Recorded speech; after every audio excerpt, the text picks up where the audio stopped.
big up, big up, big up, and welcome, welcome, welcome. Thank you for everyone for holding on and holding in there to join me for another sample of what it's like to be a Red these days.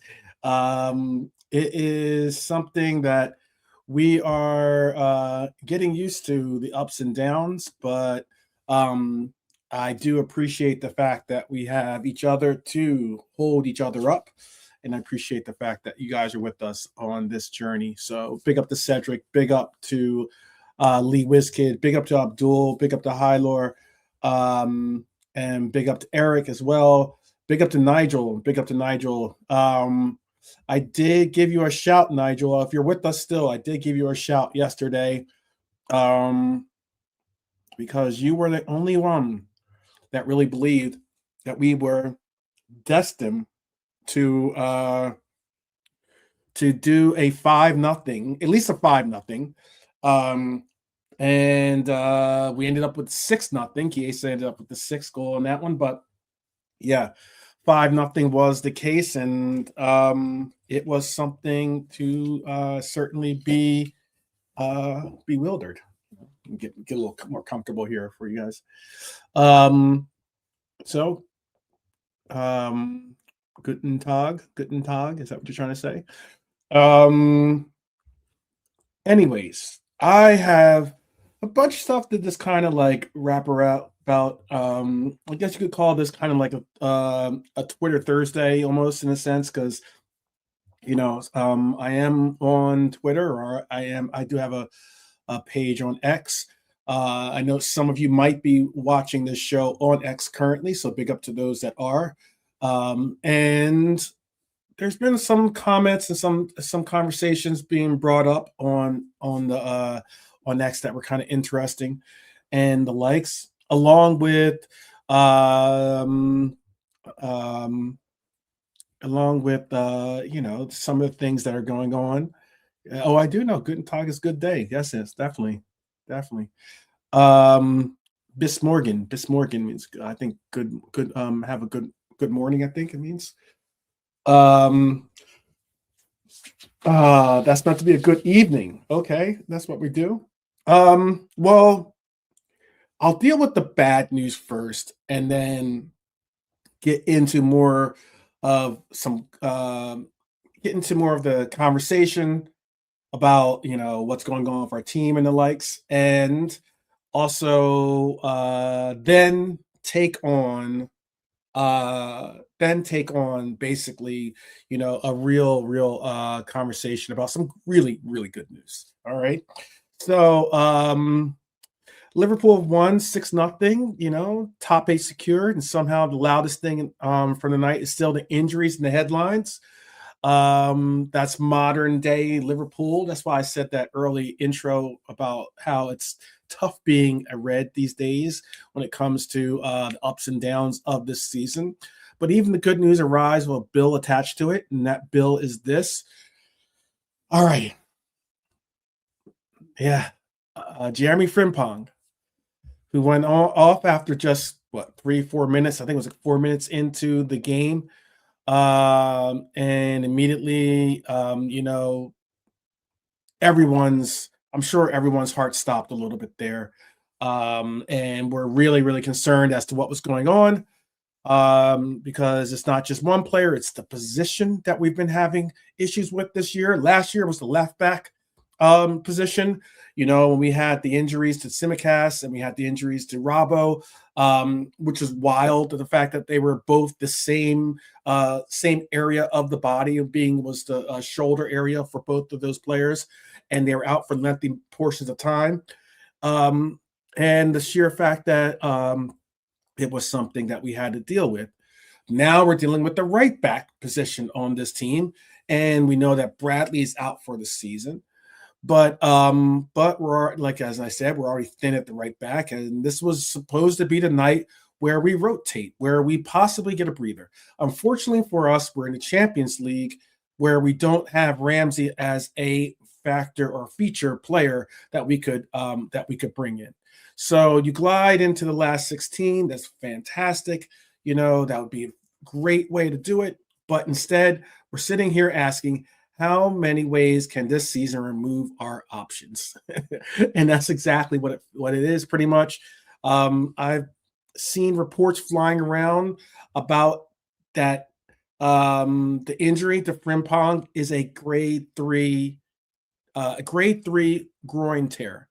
I want to be responsible here until the club confirms the diagnosis. So I know that High Lore and the likes, they tend to be very, very on point with giving us the updates and the likes of what's going on with, the reports coming out from the team. But what I can say is that I want to treat the specifics as unconfirmed noise. I'm hoping that it is, because what we can say is this: a severe hamstring, or at least what people call a grade 3, can take months to properly heal. And rushing it is how you get the dreaded repeat cycle of finding yourself injured again, find yourself on the mending table once again. So I'm hoping that it is not the case. I'm hoping that's not the case, and I'm hoping that it is just a situation where we find out that it's better than we thought, basically.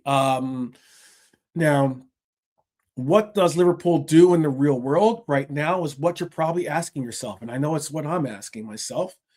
And short term, we patch it up, in the sense of we give Endo minutes, we give Ramsey minutes in the we're gonna have a month at least to find out options as well. Or not a month, but like to figure out a way to condition someone to play that right back spot for us. But we only have, less than a week left, actually less than a couple of days left. It's the 29th today, so how crazy time flies. And I don't think we're going to go out into the market to get a right back. It's just not in the cards for us, I think.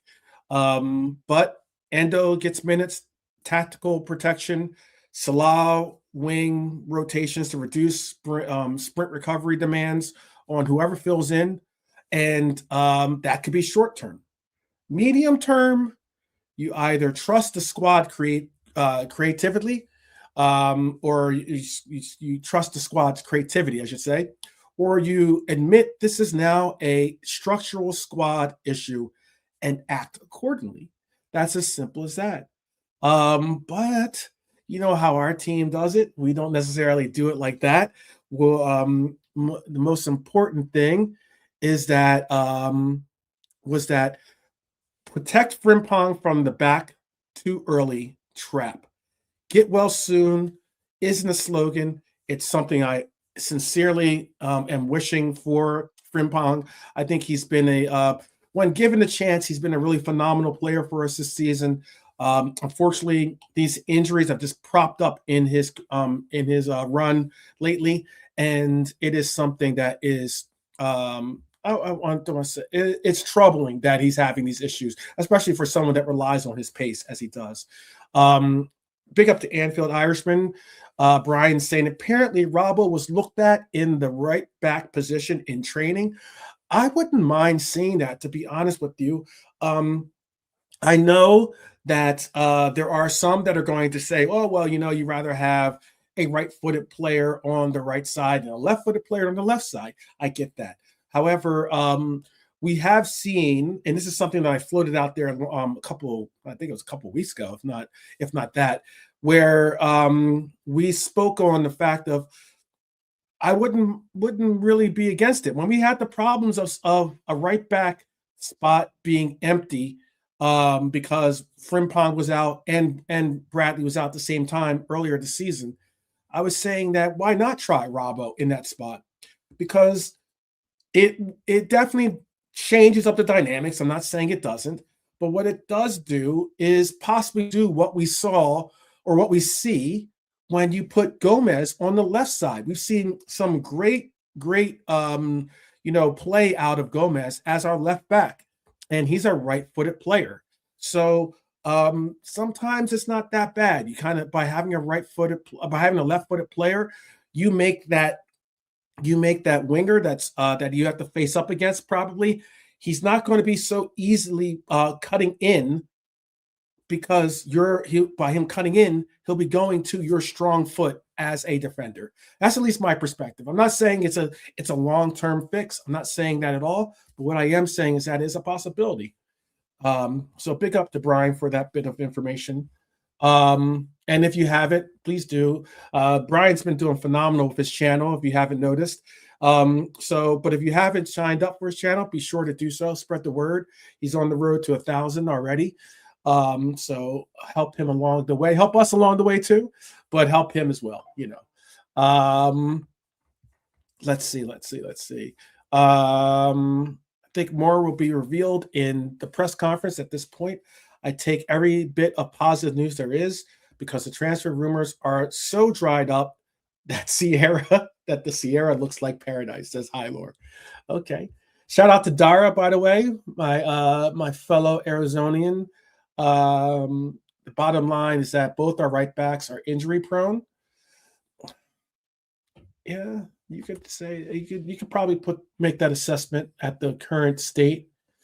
Abdul says slot never rotates, no plan B, and play one style. Injuries, bad performances, losses, and draws is unacceptable. Qarabağ are nothing special. Bigger tests to follow this season. How about bigger tests to follow in the immediate future? As in, our next couple of games are going to be certainly ones that we have to worry about. Hyler says, I woke up this morning, cold sweat, having a nightmare about Anthony Gordon wrecking havoc on Endo. Does anyone remember last time Endo played right back in the Prem against Bournemouth? I can understand that there might be some angst or some anxiety over Endo playing for us at right back. But I will say this about Endo. You know how much I do love Endo as a player. I'm not gonna. Heck, you're about to make me have to go switch into my Japanese national jersey. But I would say this. I'll ask you a very, very, very honest question. When's the last time that Endo let us down? When is the last time Endo let us down?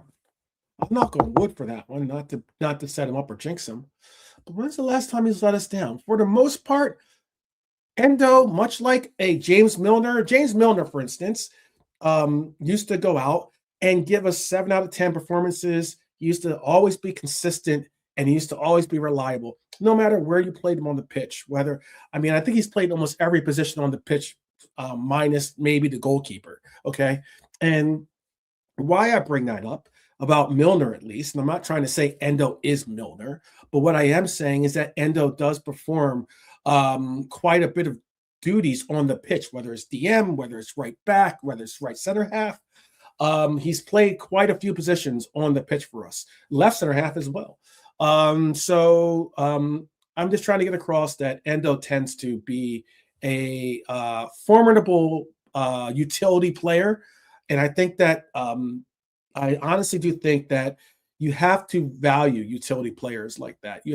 I think utility players like that are important to have on a team. Gomez has developed into a utility player himself, and I'm sure that he will prefer to be looked at as being a center back, okay, or a center half. But I also think that, he's been phenomenal with his versatility on the pitch, being Gomez. And whether it's right back, left back, center half, he tends to go forward. Wow, Harvey Elliott gets to start. I did not know that. Are they doing it? What is Villa doing? Is Villa doing a reprieve in? Is it because Villa don't have the numbers or something? I'm gonna take a look at that real quick as to what is going on there, because they weren't looking to play him at all. They are down 2-1 currently in this game, 68th minute. And it looks like not only are they down, but Let's see if he's still in the game. Yeah, Harvey Elliott is in the game. Just as Red Armchair supporter said, go Harvey, go. I hope Harvey does well. I honestly hope Harvey does well. I do honestly hope Harvey does well. Let me get set up here, a little better set up so I can follow this game as we speak. Eric agrees with me. He says Endo's a true pro and gives everything he has every time he plays. I agree with that completely. My Red. And that's what I have to say about it. Is that when does Endo ever play for LFC with this head coach? Only played because Frimpong got injured. He does play, Abdul, when we do play our cup competitions. He has been a pretty consistent choice as a fill-in or a player that gets the nod. He has for our domestic cups, whether it was the League Cup. I assume also with the FA Cup, he'll get probably a nod as well for that to give our team some type of rotation. It would be a well-warranted and well-appreciated, rest for the likes of Gravenberch or even McAllister or Dominic Szoboszlai in our midfield. They should get a rest, and they deserve a rest, I believe, in my opinion, along with some very notable other players as well on this team that need some rest as well. But let me make sure, too. I know I didn't include this, too. I didn't put in for a panel, but I will right now. Let's see if I can see if anyone's available.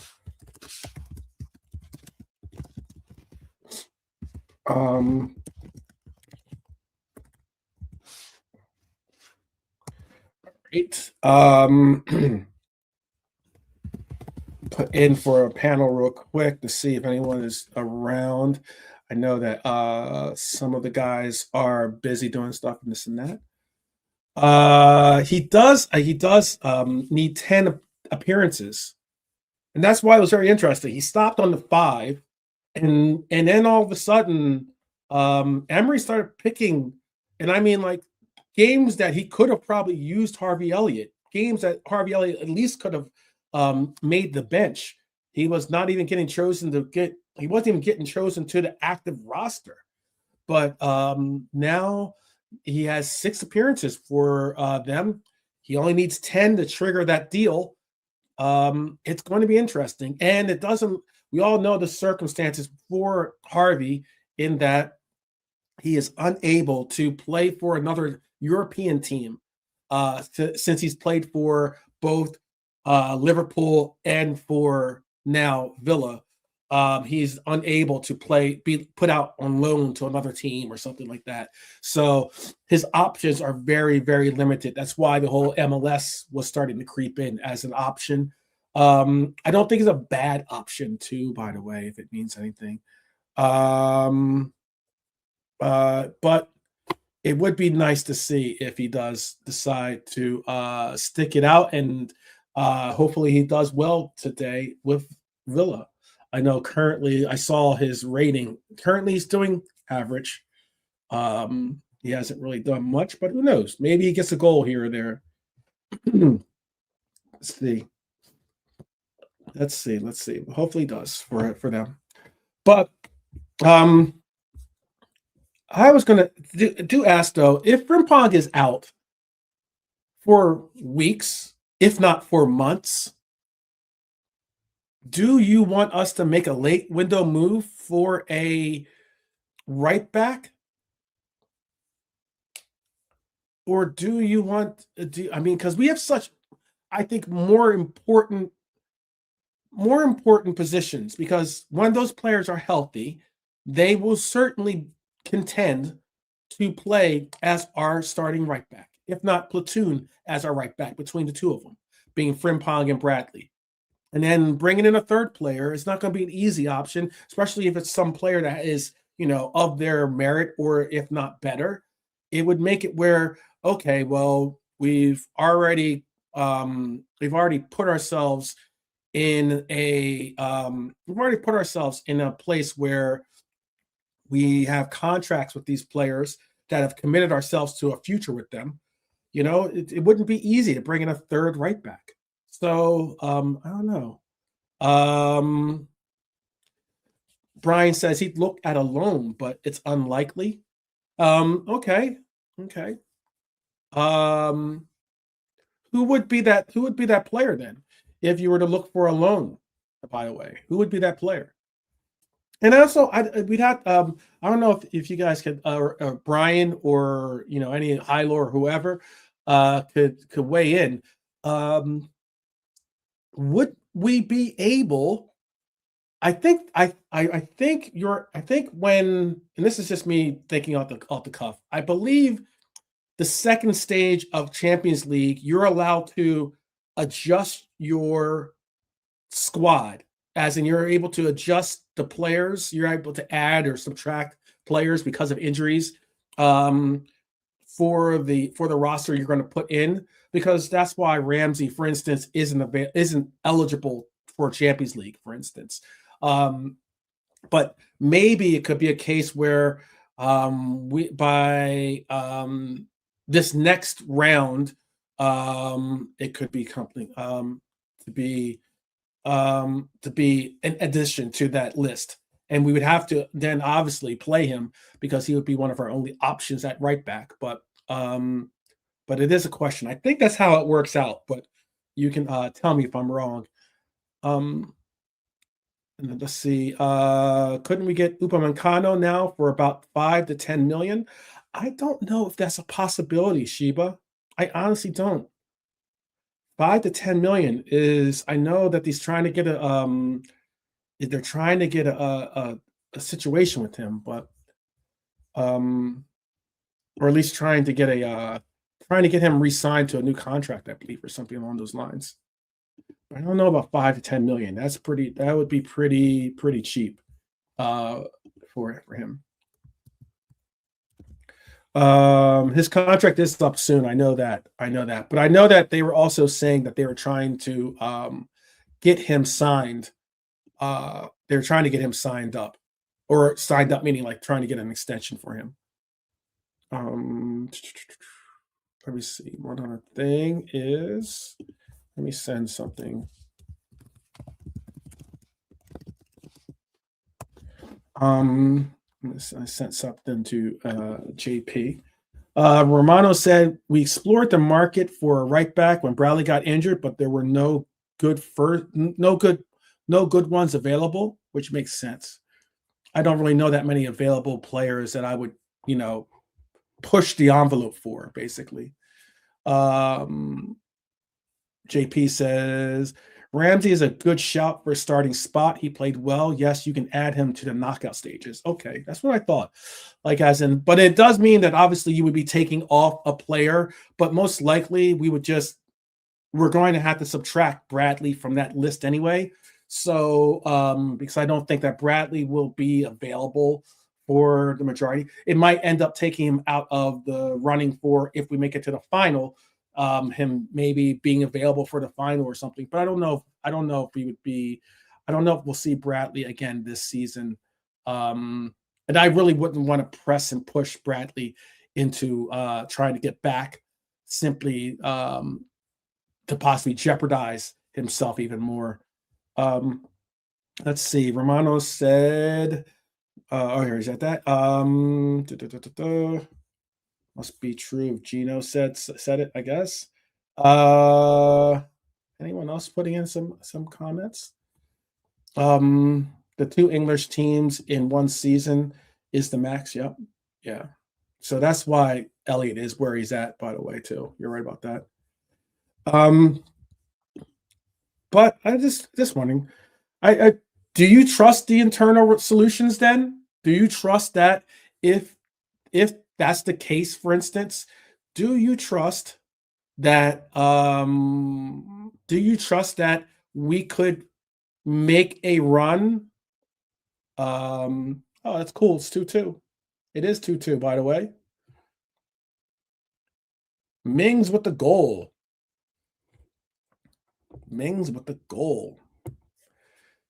Tyrone Mings. Ming the ruler, I think is, or whatever, from Flash Gordon, right? But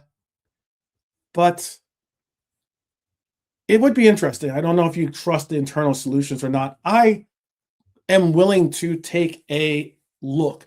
I don't want to see.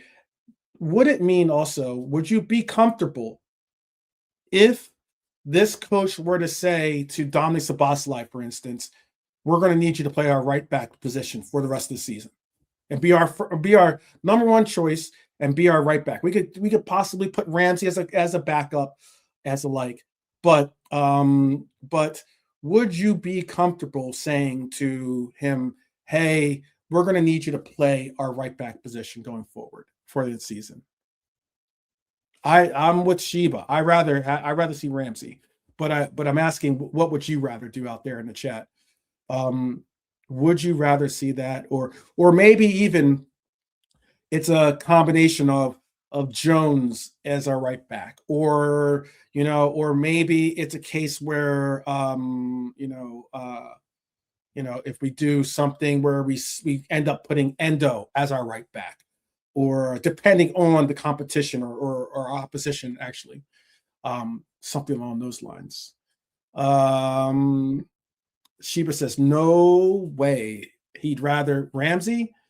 Brian says he doesn't think we have any other choice but to trust internal options.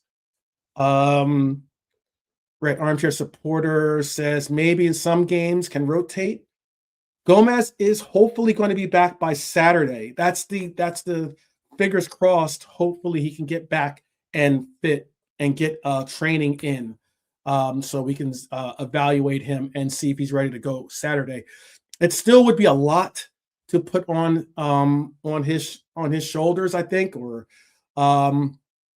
personally, that's at least my perception, because they do have pace. I don't think that Gordon is going to definitely start against us, by the way. I'll be doing a preview of Newcastle game tomorrow, but I don't think that Gordon is going to start possibly for them. I know that normally he does start. I get that, but I mean, like, I also know that I was listening to Coppish earlier, and the content creators that follow Newcastle were heavily saying how they didn't want to see Gordon start and how they would prefer someone else to start in that role for them. And that was pretty interesting. I forget. I think it might have been Ramsey or something like that, or I think it was the player that they said that they were interested in giving the start. But we'll see. We will see. Well, let's just change up the gears a little bit, because there is some really good news that I do want to certainly share. Certainly share, because this is this was obviously, that's not the good news. That's the bad news. So we'll transition from this bad news. Frimpong could be out for months, if weeks, if not months. It depends. I don't know. I've seen out there that, answering Red Armchair Supporters question, I've seen out there that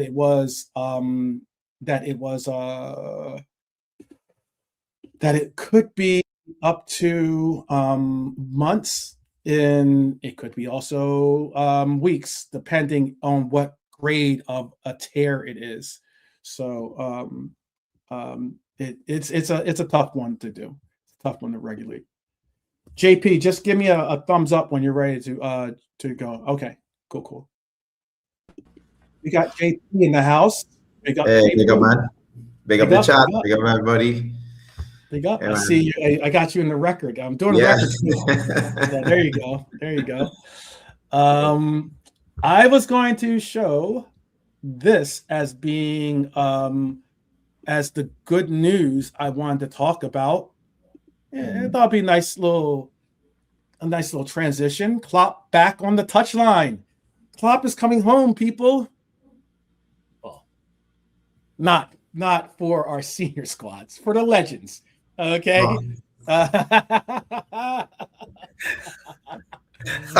Hook, line, and sinker on that one, right? Yeah, I was looking and I like said, man, I see no notification on Twitter. I see nothing what's going on. Tell man, I inside scoop. I figured as much. I figured people were like, what? What? Yes. This one is pure Anfield heartstrings, I guess you could call it, because Jürgen Klopp is coming back, not as a manager, not as our manager per se, but as part of the LFC Legends staff, assisting Sir Kenny Dalglish with the match raising funds, obviously for the LFC Foundation.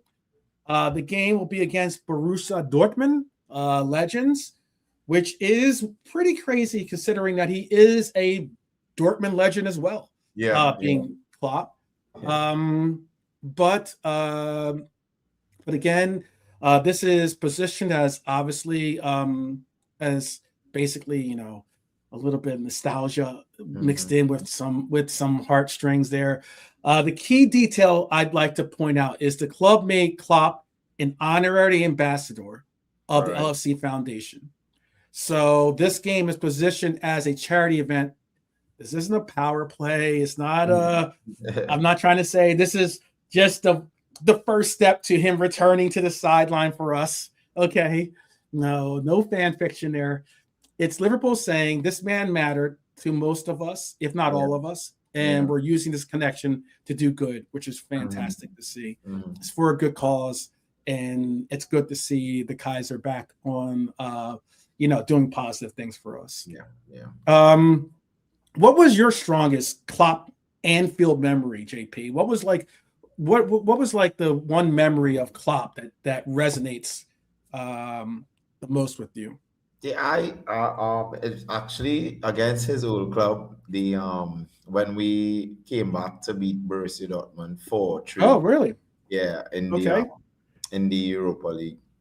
Mm-hmm. There were so many. There were so many. A lot of people would say the Barcelona thing, but like that one was the early signs of what this guy could bring. We weren't doing pretty well at that time. He was now getting his claws into the team, and it brought that type of fear factor back to Liverpool. Because I don't think it was Champions League, as I said. I think that was Europa League. Right. And it gave me enough confidence that this manager is all hype. He is what he says he is, and he's doing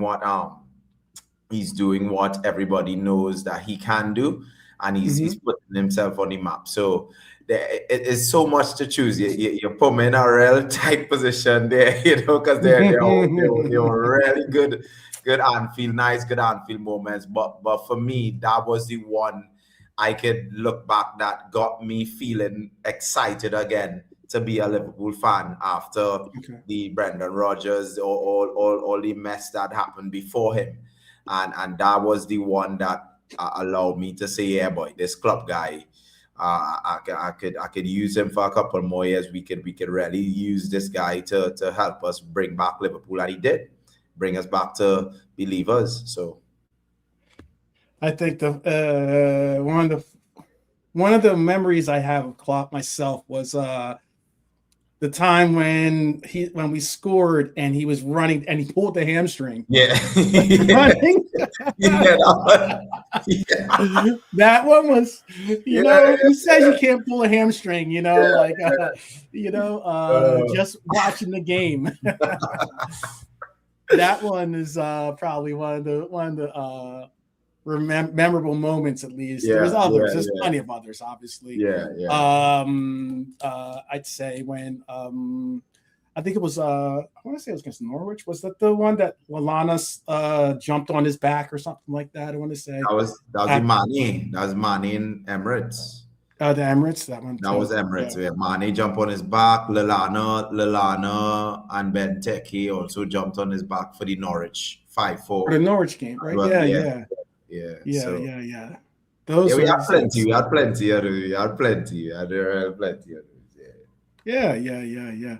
Let's see. I still see if anyone. Do you guys put any of you guys put? Obviously, Lee Wiskett said Barcelona second leg exceeded Istanbul in impossibility factor. Let's see. Who else says something? If anyone else gave at least an answer for it. May show the Champions League. Okay. Oh, Villa up, by the way, 3-2. 3-2. Big up, Hyler, keeping us abreast to that. Big up, 3-2. I don't. Gmo got that assist or got the goal, excuse me, of that one. So they're coming back. I just want to see even if he doesn't score or assist in the game, it'd be great to see him assist or score in the game. But as long as Elliott's a part of something positive for their team, hopefully he can find himself a place in that lineup. I hope. Also, it'll be big for us too, people. I know it sounds weird that us rooting for a player that plays not only for a different team, but a team that is in the league, the same league. I understand that. Elliott's a little bit of a special case, though, considering that if he does, like Brian said, this is a 6th appearance out of 10, if he makes the 10 appearances, that's 35 million pounds coming our way.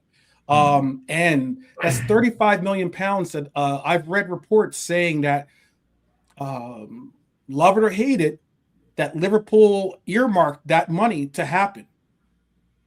They have earmarked that money. They've counted on that money to be in the coffers come the summertime.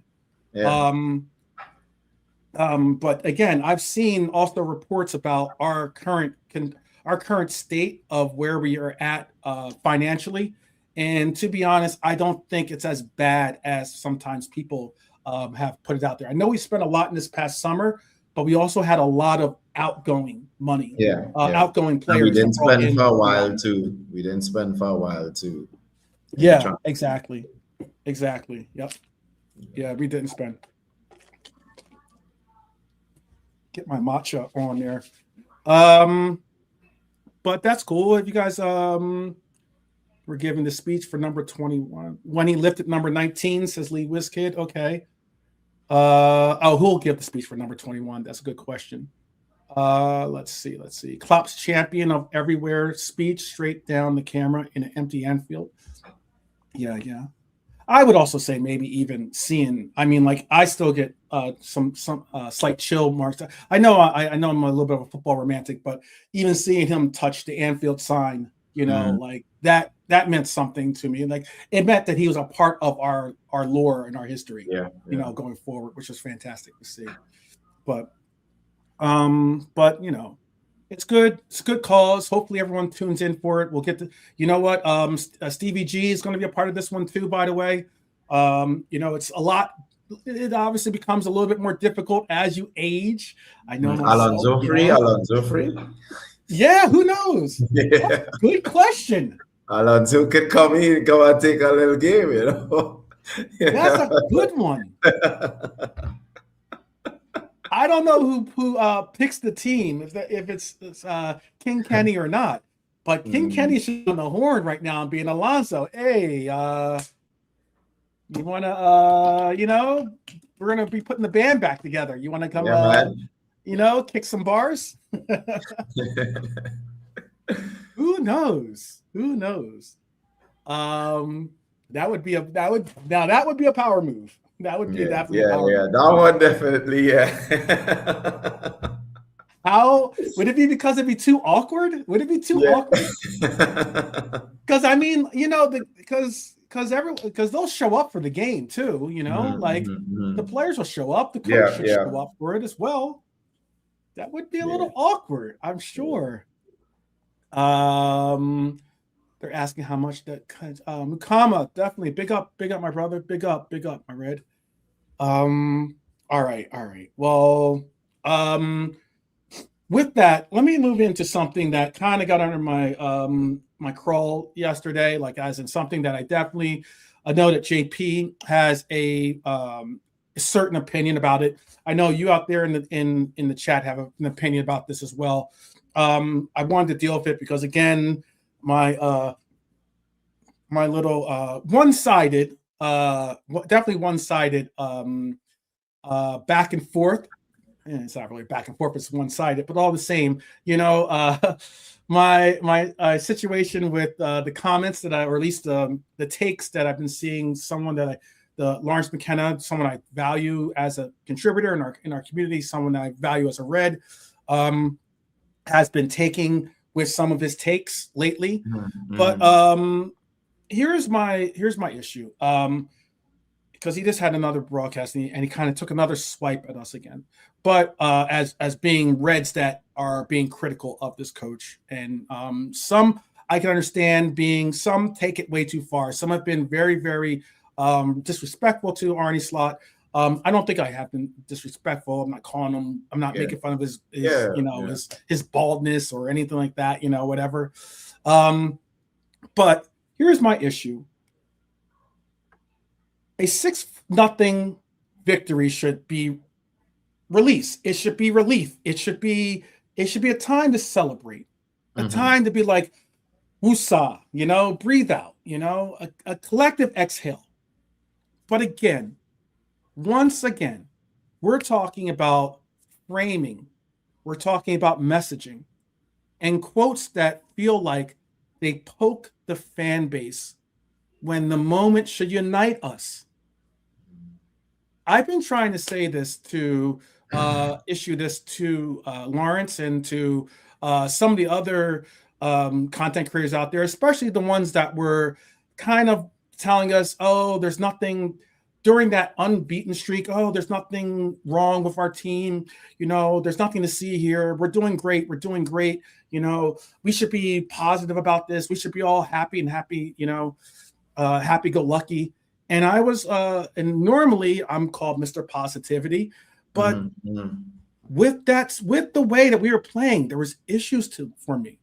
Yeah, I think, and I can go over some of the comments that he said, but I'll just bring up and let me see if I can even let me find the comments, because the comments were pretty tough to hear. Let me just bring it up here.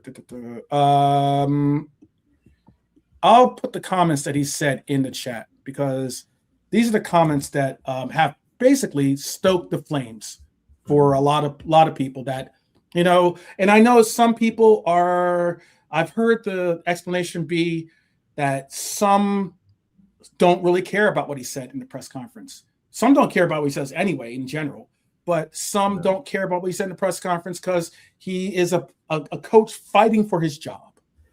Some don't care about it because it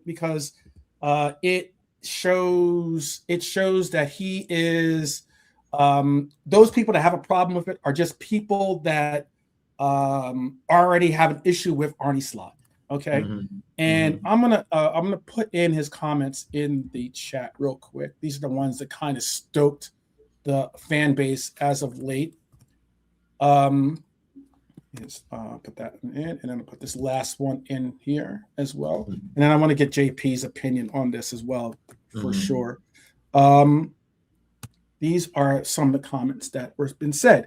And I think why I'm kind of doing or bringing this up at all is because I think Steven Gerrard said it best. And I think he said it better than most pundits will. And that is on Arne Slot. He said, suggesting that going out, for instance, and this is the one where he said that,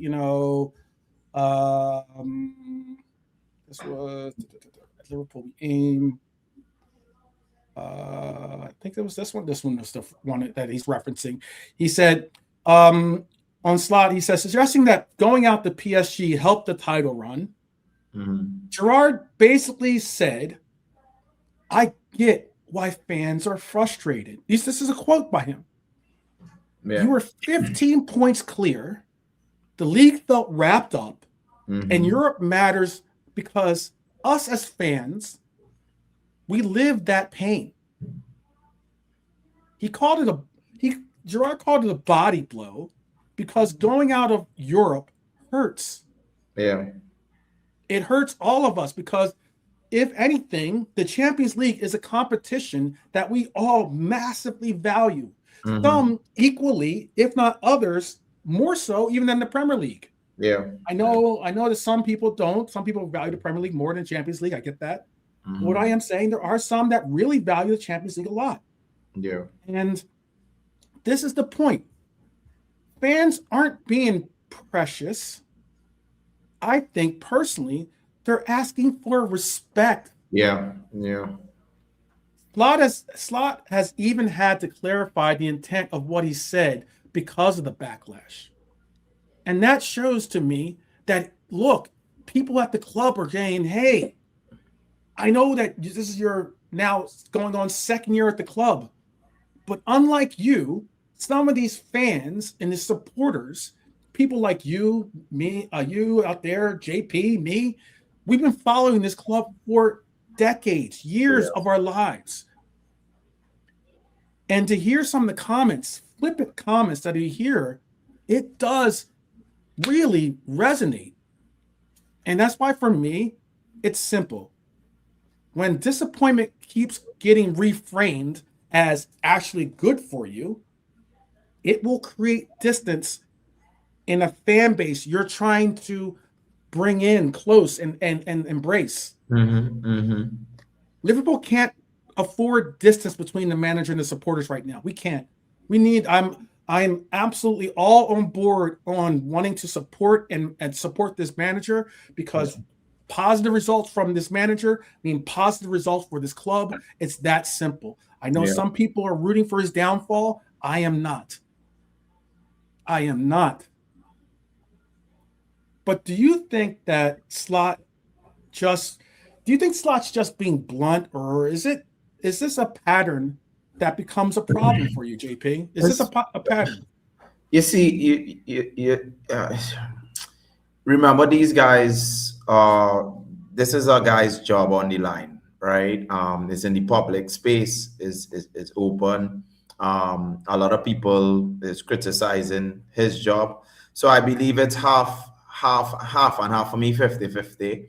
Because you know when you're in a job and people don't respect you, or people question your tactics, or people question things, and there are a lot of internal things, and this is no means by me picking up a Slot, right? I just saying, like, human nature things, like there's bigger than football, and I found myself doing that certain times when people would question my ability at my job. I would quote stats about the pass rates of my students every year, and say that I've been doing this for years, and I have high percentage of pass rate with my students, and it's something that you try to, as a human, let people know that you've done something that our club especially, was struggling to do, and he's right. He's right when he makes those comments. It's truthful.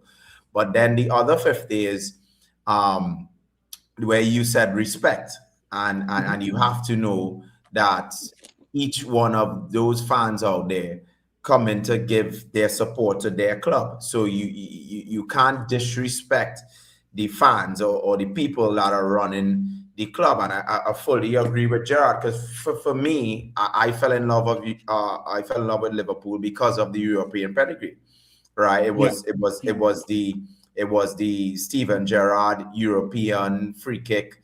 The last minute winner against Olympiacos to take them into the group stage. To the knockout stage, sorry, and that's where you got the Anfield Knights, the European heritage, as Jose Mourinho would say.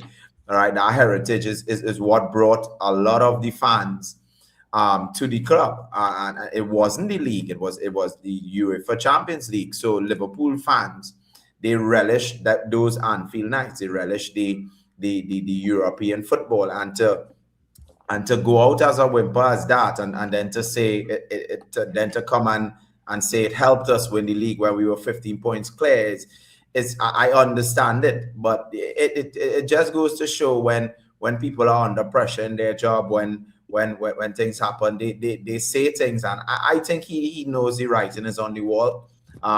He's making people know that if it wasn't for me, kind of thing, you would not have a second league in 30 years, kind of thing. And to be fair to him, he's right when he makes those statements, but that respect factor that you need to have across the board must be there. And some of the comments is real hit and miss for me, especially when you had cases, you had things to do to get the better out of your squad at the time. So for me, it's just like a little human nature. I do see the need for it. Me personally, I understand it, because I said we as humans, we tend to do things to defend our character, especially when our job is coming into question. But at the same time, there must be some sort of humility and understanding and respect for the fans that come to watch the game and watch the sport, watch Liverpool in all competitions. Yeah. I see that some are putting in some of this. Let me also offer this as some context as well, because I think this comment, or I'm not going to put up Lewis's comment because he uses he uses some profanity, but you can't disrespect working class people who spend a fortune on tickets to see Liverpool play. I think that is very, very important to hear. Some of us, I personally don't. I pay for my streams. I pay for the streaming service to watch all the games. It's not because we're in so many different competitions, whether it's the FA Cup, the League Cup, obviously the Champions League, and now the Premier League. All those competitions are all scattered amongst different streaming services. So, it starts to add up to be able to follow. And I heard, and I know Brian would tell me sometimes how much it costs for him to follow, to follow or to watch the games on like through streaming. I know Lee talks about it as well, how expensive it is. And then that's just to watch them on TV, much less to actually go to the games. That is something totally different.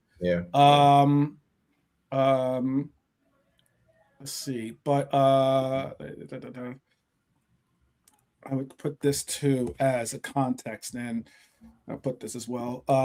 Brian saying it good there too. Like for me this year, after everything that happened,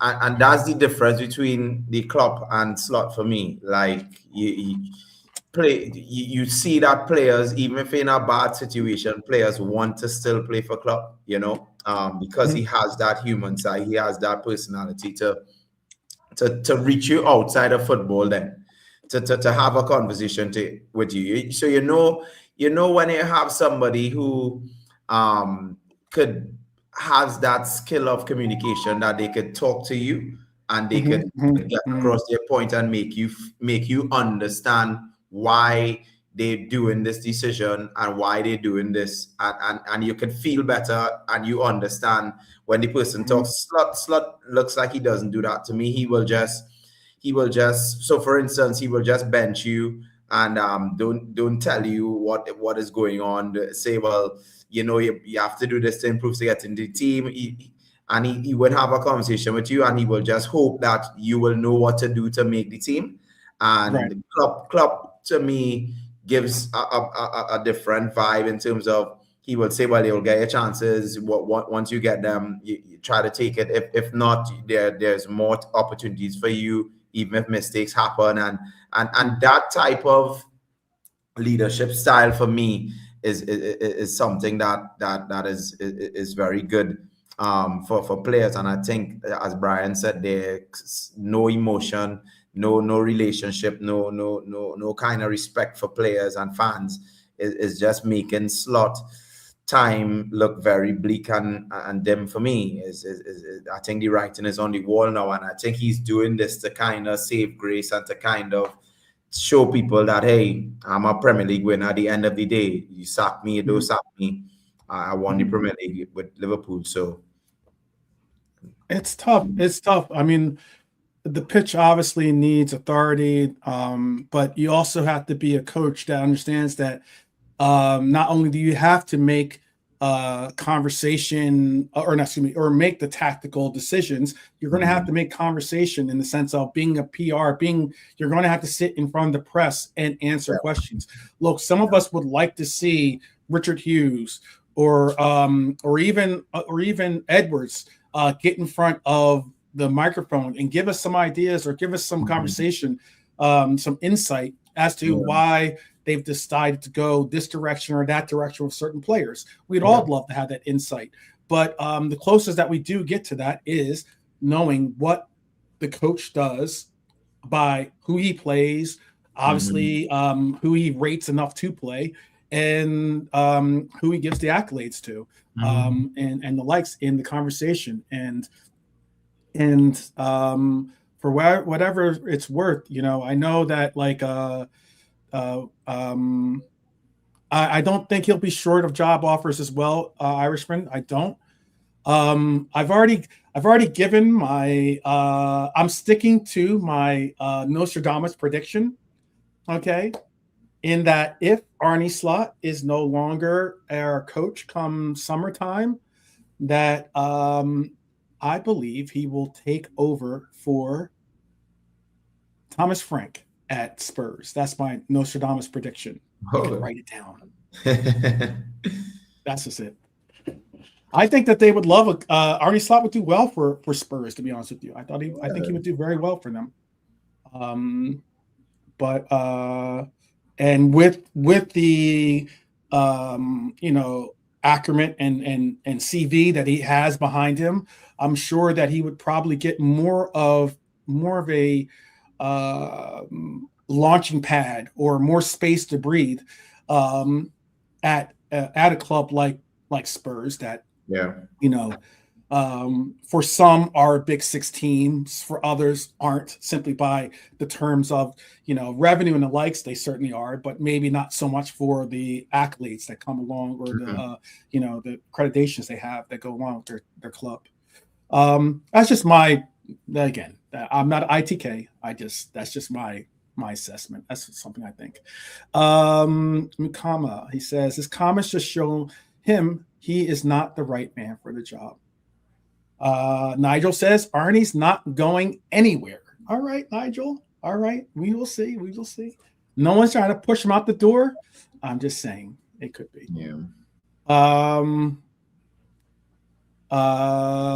He did turn him down. That's why I could see him maybe going to try to prove a point also as well. And I could easily see Spurs making an effort to bring him there. They obviously rate him. Brian is saying he turned him down before, but he said the same. He could see him going there. Yeah. All right. Look at that. Write that down too. Write that down. Brian and I agree on something. No, it happens. It happens more than a bloomer. It happens more than a bloomer. Shout out to Brian. Let's see.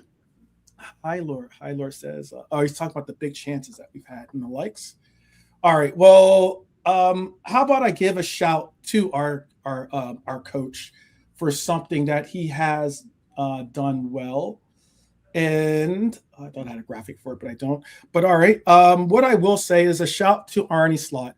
And that is, this stat is doing the rounds, and it is a stat that's pretty impressive. It's something that I saw on I saw it on Twitter, but these are all things pretty much I saw on Twitter. But I also saw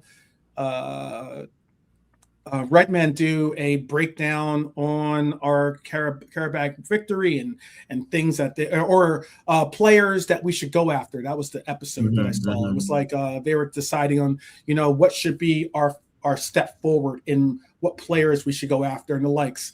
Again, you know, I wouldn't mind us going after. I still think this is a crazy shout. Okay. I did see it I did get some validation by seeing it on ESPN FC, Mm-hmm. but I wouldn't mind seeing us possibly go for Jedi. And Jedi is Anthony Robinson. I would like to see us bring in Anthony Robinson. I have definitely biased reasons why. I'm stating that right now. Okay. but and I don't want to see any anti-American stuff out there. I know people are going to all I mean, straight to that. I mean, being from Trinidad and Tobago, and you know the rivalry, I agree with you. I mean, he's a Premier League proven player. He's one of the best left backs in the league, if not the best left back right now. He's very consistent, and I was surprised.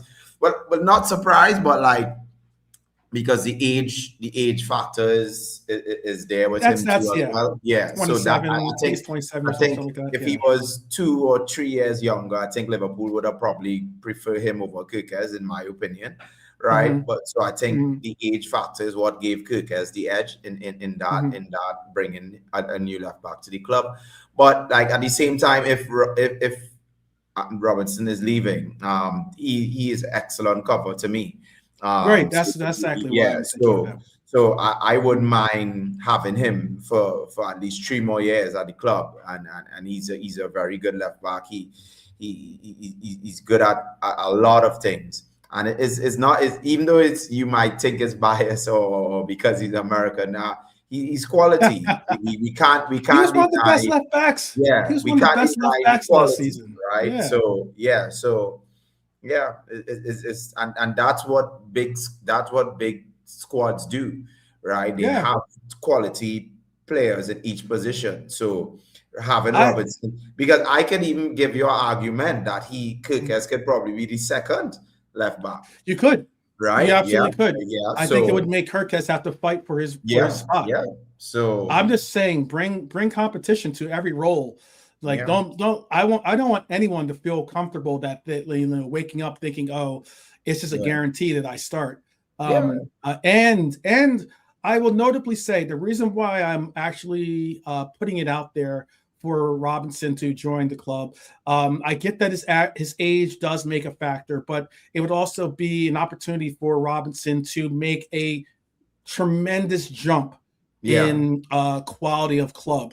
Okay, I'm not no disrespect to Fulham America, as we call it here in America. Since so many Americans have played for Fulham, some really, really talented players as well that play for Fulham. But why I'm bringing up Robinson is also because he checks off a box that people aren't really recognizing, and that is he's homegrown. Mm-hmm. He is an American. I get that. He plays for U.S. men's national team. I get that. But he does qualify as a homegrown player. Mm-hmm. As a homegrown player, and actually, Brian, from what I read, he was he was raised in Liverpool. By the way, that was what he's a Scouser. And he went to Everton, obviously, youth academy. But what I read, I didn't know. I happened to look. I was looking something up on him because I mentioned him yesterday, and I was like, and people are, the American. I'm like, all right. I'm like, I get that, but I mean, he's a Scouser. He's also a Scouser. I get he played for the Blue. But for the youth academy, but I mean, he originally was a Scouser. It says he was raised in Liverpool. So, but all the same. I wanted to get back to giving some shout outs to our coach, so that people don't think that this is all just a constant hit piece or just like a punching bag. For our coach, and it's not, because there's a stat during the rounds, and that stat was Slot has a 77.7% Champions League win rate at Liverpool. That means a minimum of 10 games, but it's being pushed as an all-time single club record currently I mean, obviously, the longer he stays with the club or stays with a team that we have, it's okay. But here's how I read it. It's a compliment. It's something that he should be proud of, something that we should be proud of, because it shows us doing well. Because Europe has at times looked more like Liverpool, I think, this season. There have been those of us. Milton Keynes, that's exactly right. Milton Keynes was his birthplace, yes. But I'm just saying that in the same blurb, I saw that it said that he was born in Milton Keynes, but raised in Liverpool, and obviously went to the Everton Academy, youth academy as a player. So I mean, I know. It's not, who knows? I don't know if he represents London or if he represents. I'm sure if he came to Liverpool, he would represent Liverpool. I'm sure, but who knows? Who knows? Yeah. But let's see. I was asked because I was talking to Lee about that yesterday, and he was telling me about Milton Keynes' spot in London. But again. How I read that stat is a great stat to like flex with, like as in his league form and your form aren't matching. Yeah. We get that right now currently, but there are some of us that have been pressing this subject, and this is something again that I'm going to bring up about another player that made this assertion, but. I honestly do think that when I saw Liverpool go for the players that we went for, I saw the players that we allowed to leave, whether as a free or whether as via transfer. When we saw those players go, I said to myself, we are preparing ourselves to make a run in the Champions League. Right. And I've been saying it time and time again. Initially, people said I was crazy or for asserting that, we're going to win the Champions League. I was even saying that during our break when we started having that losing streak. And I was saying that because I think that this team is organized more so to fit with playing in Europe than playing in Premier League. Yeah, the physicality and the likes of it all. Yeah, and I heard Jamie Carragher make the same comment, which was kind of cool to see. I fully agree with that. Like, however, it was due to conditions as well. And one of that condition was Isaac, right? A fit and firing Isaac. Everything was aligning perfectly because you know.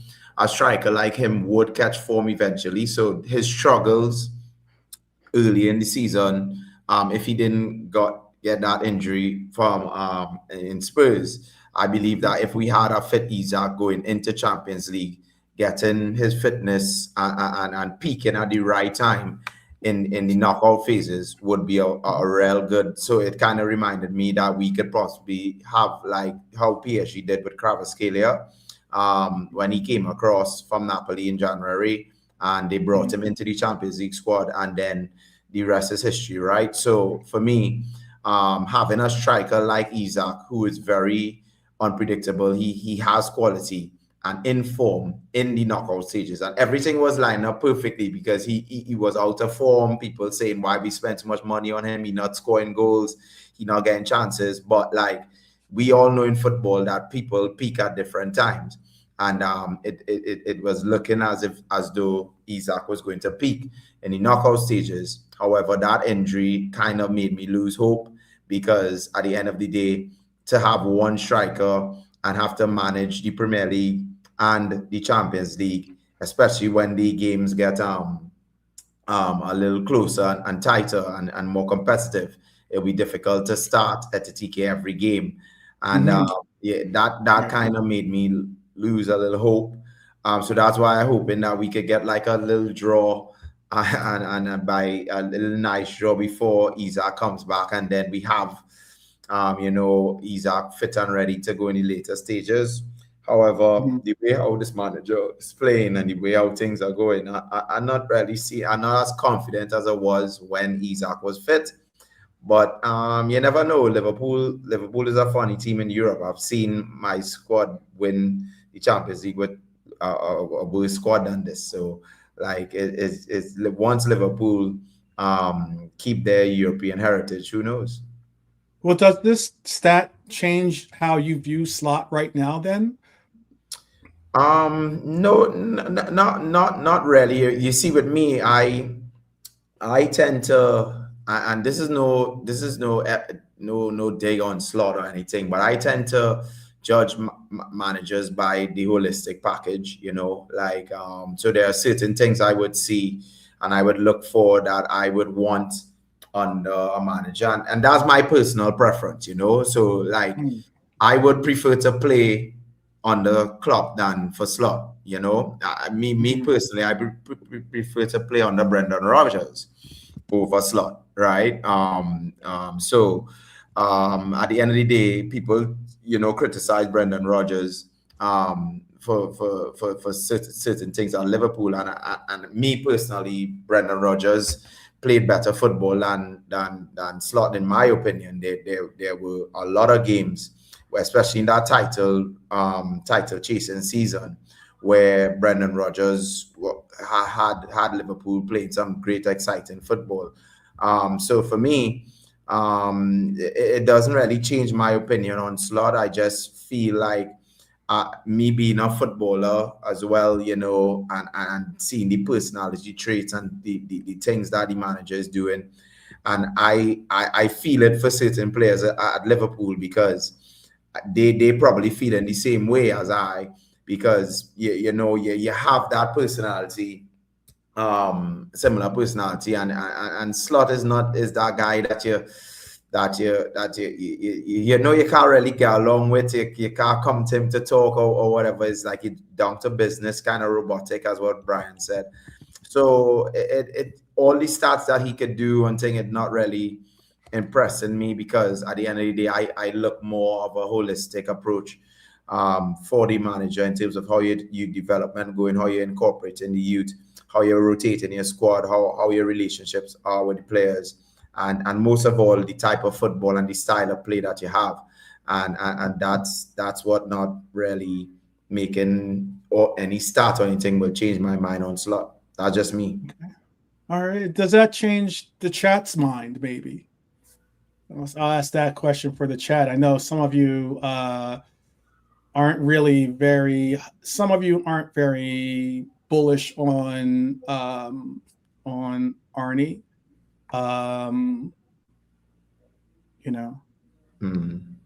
Trent on load is I did not suggest it, Brian. That was not my suggestion. That was not my suggestion.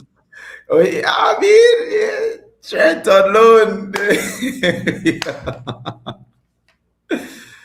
I was supposed to ask you, would you take back Trent? If this summer we get the opportunity, you taking back Trent in this summer? Not for what it would cost, probably. Yeah. If he had a better look, I think Trent is Trent, for better for worse, is a Liverpool legend.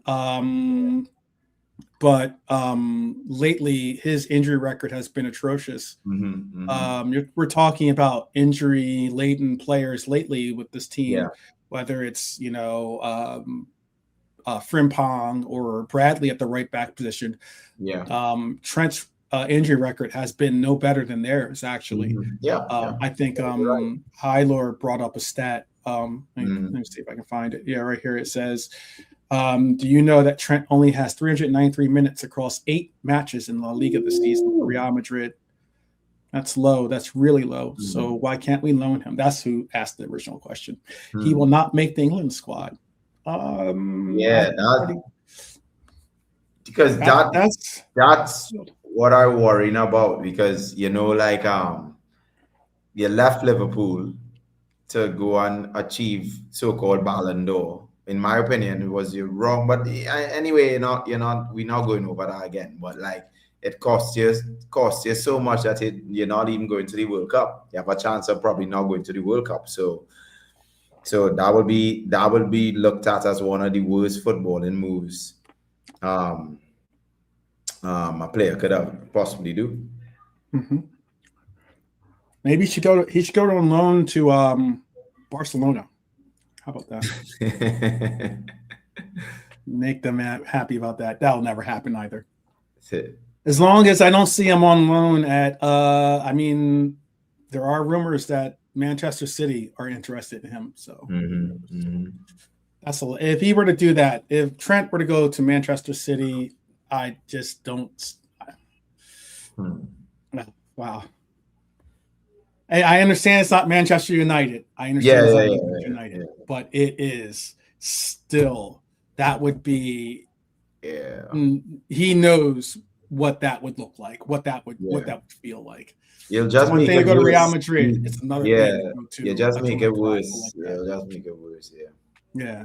You have to try and go like Bayern Munich or something, like, Italy or Germany, somewhere where, don't come back to England, especially to the rivals. You don't want to get our Owen effect. You don't want to get our Michael Owen effect. No, you don't. You definitely don't. Yeah, it's funny too. I saw people trying to make fun of. They're saying how it's priceless seeing Liverpool fans say that they rather see. I think it was Terry Flowers. Hopefully I didn't mispronounce his name. Terry from the Football Terrace that wrote a tweet talking about how priceless it is to see Liverpool fans saying they would rather Manchester City win the league than Arsenal. And I was sitting there just going like, that's because no one cares about Manchester City. Yeah. You know what I mean? That's just as simple as I can put it.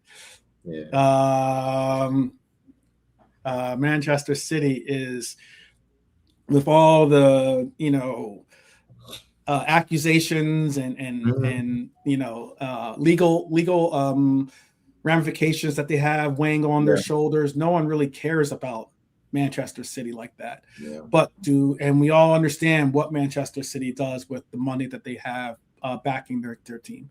But Arsenal, that's a different story.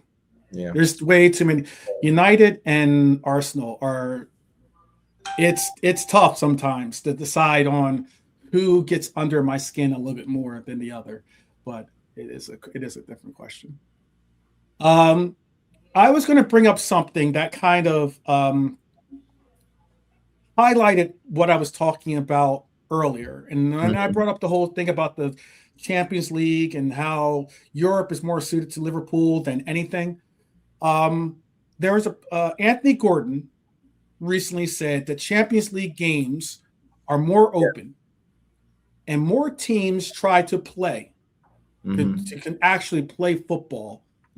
While the Premier League has become slower, more long throw-ins, set pieces, more stop-start. That was his assessment. Okay. Now, is he calling the Premier League anti-football? I don't want to go that far. Okay. Are there some teams that I think are a little bit on the cusp of being anti-football? Absolutely, in this league. I think there's some teams that don't look to even try to play football. All they're looking to do is be physical, play for stoppages, fend,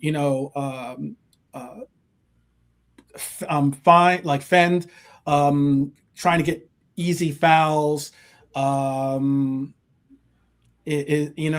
to waste time, going down easy, trying to get cards, playing for corners. Like that is their book. That is, rather than just playing their game. Okay. But I will say this: his point does ring out to basically validate what I was saying earlier, but also validate the fact that I think that the Premier League has taken a new has taken a certain turn. If you look at the teams that are performing well this year, okay, they and I mean like your Sunderlands and the likes of those kinds of teams.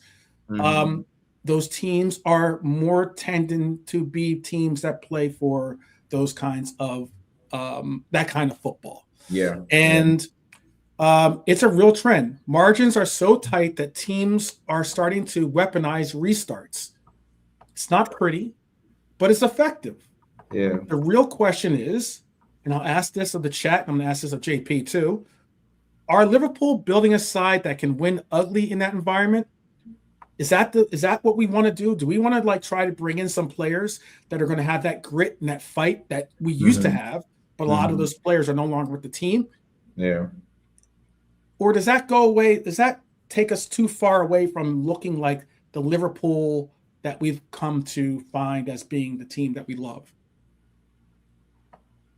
I think we have the pieces in place. You know, it's just especially in the league we are in, we need that type of physicality a little bit. You know, every good team has physical players. You know somebody, especially that's why we said, I will always say it. You know, like for me, ever since I've been playing football as a child, hearing people say the midfield is the engine room of the team, right? And having, you know, a specialist, the physical central defensive DM who's a specialist, who's physical, who can break up the play and do that is needed in every team, in my opinion. And you know, I think that's one of the things that we're missing, because when you look at our team, Van Dijk is physical, Konate is physical, right?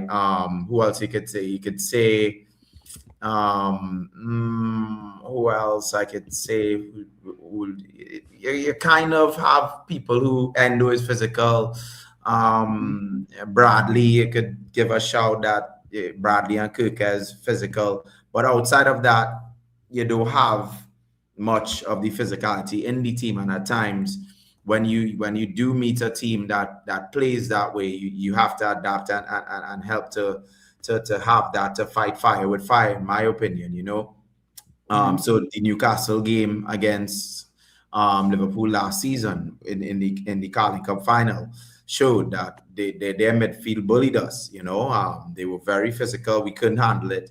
And in my opinion, if we had at least like any one of the Newcastle midfielders, a Bruno, a Tonali, or we would have been able to deal with the physical battle in the midfield, right? So for me, I don't think we have to go out and get much physical players. I think for me personally, what Liverpool is missing is centre-back cover and that specialist central defensive midfielder like a Caicedo who could get in dirty, who could do the dirty work. So why I say specialist 12 man, and I will always say this, is that when you have a specialist in his position, like let's say like a Kante, that specialist in that position could now help you to unlock the other specialists on your team. So like a Wirtz. So it gives the Wirtz less tracking back to do, and for him to do his thing in the attacking third for longer. If you understand what I mean, it gives other players to specialize. If we do have that specialist player there, then we have to use the likes of Wirtz and stuff to defend as a team, whereas a specialist could help you get out of trouble on his own, right? Because he's a specialist in that area. So for me, I think Liverpool has a lot of the pieces in place to have a good squad. And I think if in the summer we could really find that defensive midfielder, physical defensive midfielder, and add a couple more pieces to the puzzle, I think we could still be excited, because this transfer window has given us a lot of talented players, and we're seeing it. And we just need to add to those pieces and hopefully get a new manager and see what could happen. So okay. I know some are talking about the possibilities that we have in the Champions League, and I'm going to bring up the bracket for you as well. Yeah. Oh, let me see if I can. It only shows half of it. Let me see. Make sure. 1 second. Hold on. I only have half of the bracket in there. It's 2 different pictures.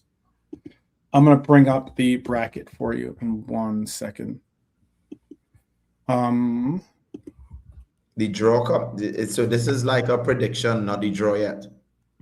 It'll have like basically where we'll be, and then it then has like spots to be filled in later. Okay. Because there's some of the bracket isn't obviously some of the bracket still needs to be filled out. Yeah. But here, I'll show you this. I'll just share this. So I was hoping that the tab was there. This is, make this large here. This is the bracket so far. There could be certainly different choices. This is from the UEFA, straight from UEFA website. So this is the actual choices that are being made. It could be Monaco or Qarabağ at PSG versus Newcastle, Club Brugge, Galatasaray, Juventus, Atletico Madrid. Excuse me. Bodo, Benfica, who just snuck into the tournament, by the way. Real Madrid, Inter, Dortmund, Olympiacos, or Atalanta, Leverkusen. Qarabağ, Monaco, or it could be Newcastle versus PSG. So I see Mukama saying bracket. Oh, you never heard of bracket? I'm just saying that's exactly what UEFA calls it. They say it's, you can see right here, it says bracket view. So I don't think that's not an American term, I don't think. But it says right here, it says bracket view. I don't know if you can see the pointer. Let me see if I can get the pointer in here. Right here, it says bracket view. But anyways, Qarabağ,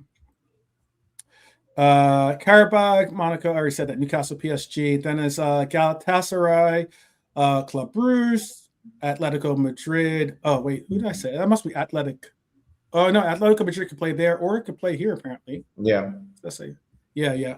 Atletico Madrid or versus Juventus, or it could be Benfica, Bodo Glimt, Inter versus Real Madrid, and Olympiacos, Dortmund, Leverkusen, Atlanta. Those are all the playoff games. You can see that we're here as well. There's two different pathways to the final. It could be either the silver path or the blue path.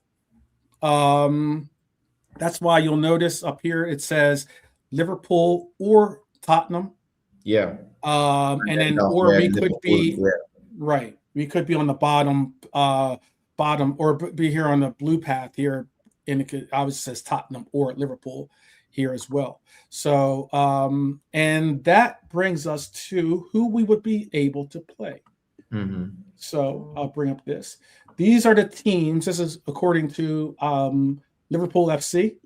These are the teams that we are going to face. One of these teams is the teams we're going to face. Okay. We obviously don't have to play in the playoff round. Yeah. But like we were saying earlier, we are going to have to face either Atletico Madrid, Club Brugge, Juventus, or Galatasaray. Bring back Galatasaray for me. From before? Yeah. Remember the comment they made when they beat us 1-0 earlier this season? Oh, I don't. What was the comment? Yeah, it was something like because remember with this format you only play us once, right? Yeah, so you don't have the return leg. So they didn't get to come to Anfield. So we played them. Oh, yes, with the early stage, right? Yeah, so I think I can't directly quote, but I think I remember they saying, "You'll never walk alone, but tonight you all are walking alone in this stadium here, right?" So it was a kind of a dig at Liverpool, because you beat us 1-0. You give a kind of dig. It was a quote similar to like that, you know when you're taking the job. So I would love to get them back again to kind of correct the wrongs of that, right? Yeah. It was like a hit and run, It was. and then it big on social media and saying you never walk alone, something, and then but this night you're walking alone, right? Wow. And yeah, I didn't see that quote. Yeah, I think somebody, a Liverpool fan at the bottom said, "You're lucky he doesn't have a return leg," Oh, absolutely. Yeah, because they knew that as well. They knew the format was one, because we before in the group stage we would have had return leg at Anfield to play them, but now we have 8 if you're playing 7 different teams. And take, so I would love to get them to get a little revenge for that. That little statement, because it's the club puts it out, It's the club itself puts it out. Oh, the club put it out there. Yeah. Oh, so this is on the Galatasaray webpage or their Twitter account or whatever. I got you. All right. Well, we will hopefully see them in. So that is your preferred because of that, or is that, or who do you think is our best opponent? Who do you think is our best? Either one of I know. Yeah, Makama wants PSG. I know that. Yeah. Tell us in the chat who you want to see out of these 4, and I want to hear JP's opinion. Go ahead. Yeah, I mean, for me, I gave my pick, but like for me, either one of these teams, I do see us having trouble with either of these teams. But for me, I just want Galatasaray for that little personal reason there. But like Atletico Madrid, I don't think they have enough to do us damage, to create any problem for us. Club Brugge, I think that is again Juventus still recovering. Syria is not really strong this time around, so I'm feeling comfortable with any one of those things. I mean, like if you have to press me, I'd say I want to avoid Atletico Madrid because just like us, they are a team built for knockout competition. So if I have to avoid somebody in the 4, I would say Atletico because they are just like us. They are a cup team and they're very physical. But like for me, I still think we have enough to get through either one of those 4 teams there.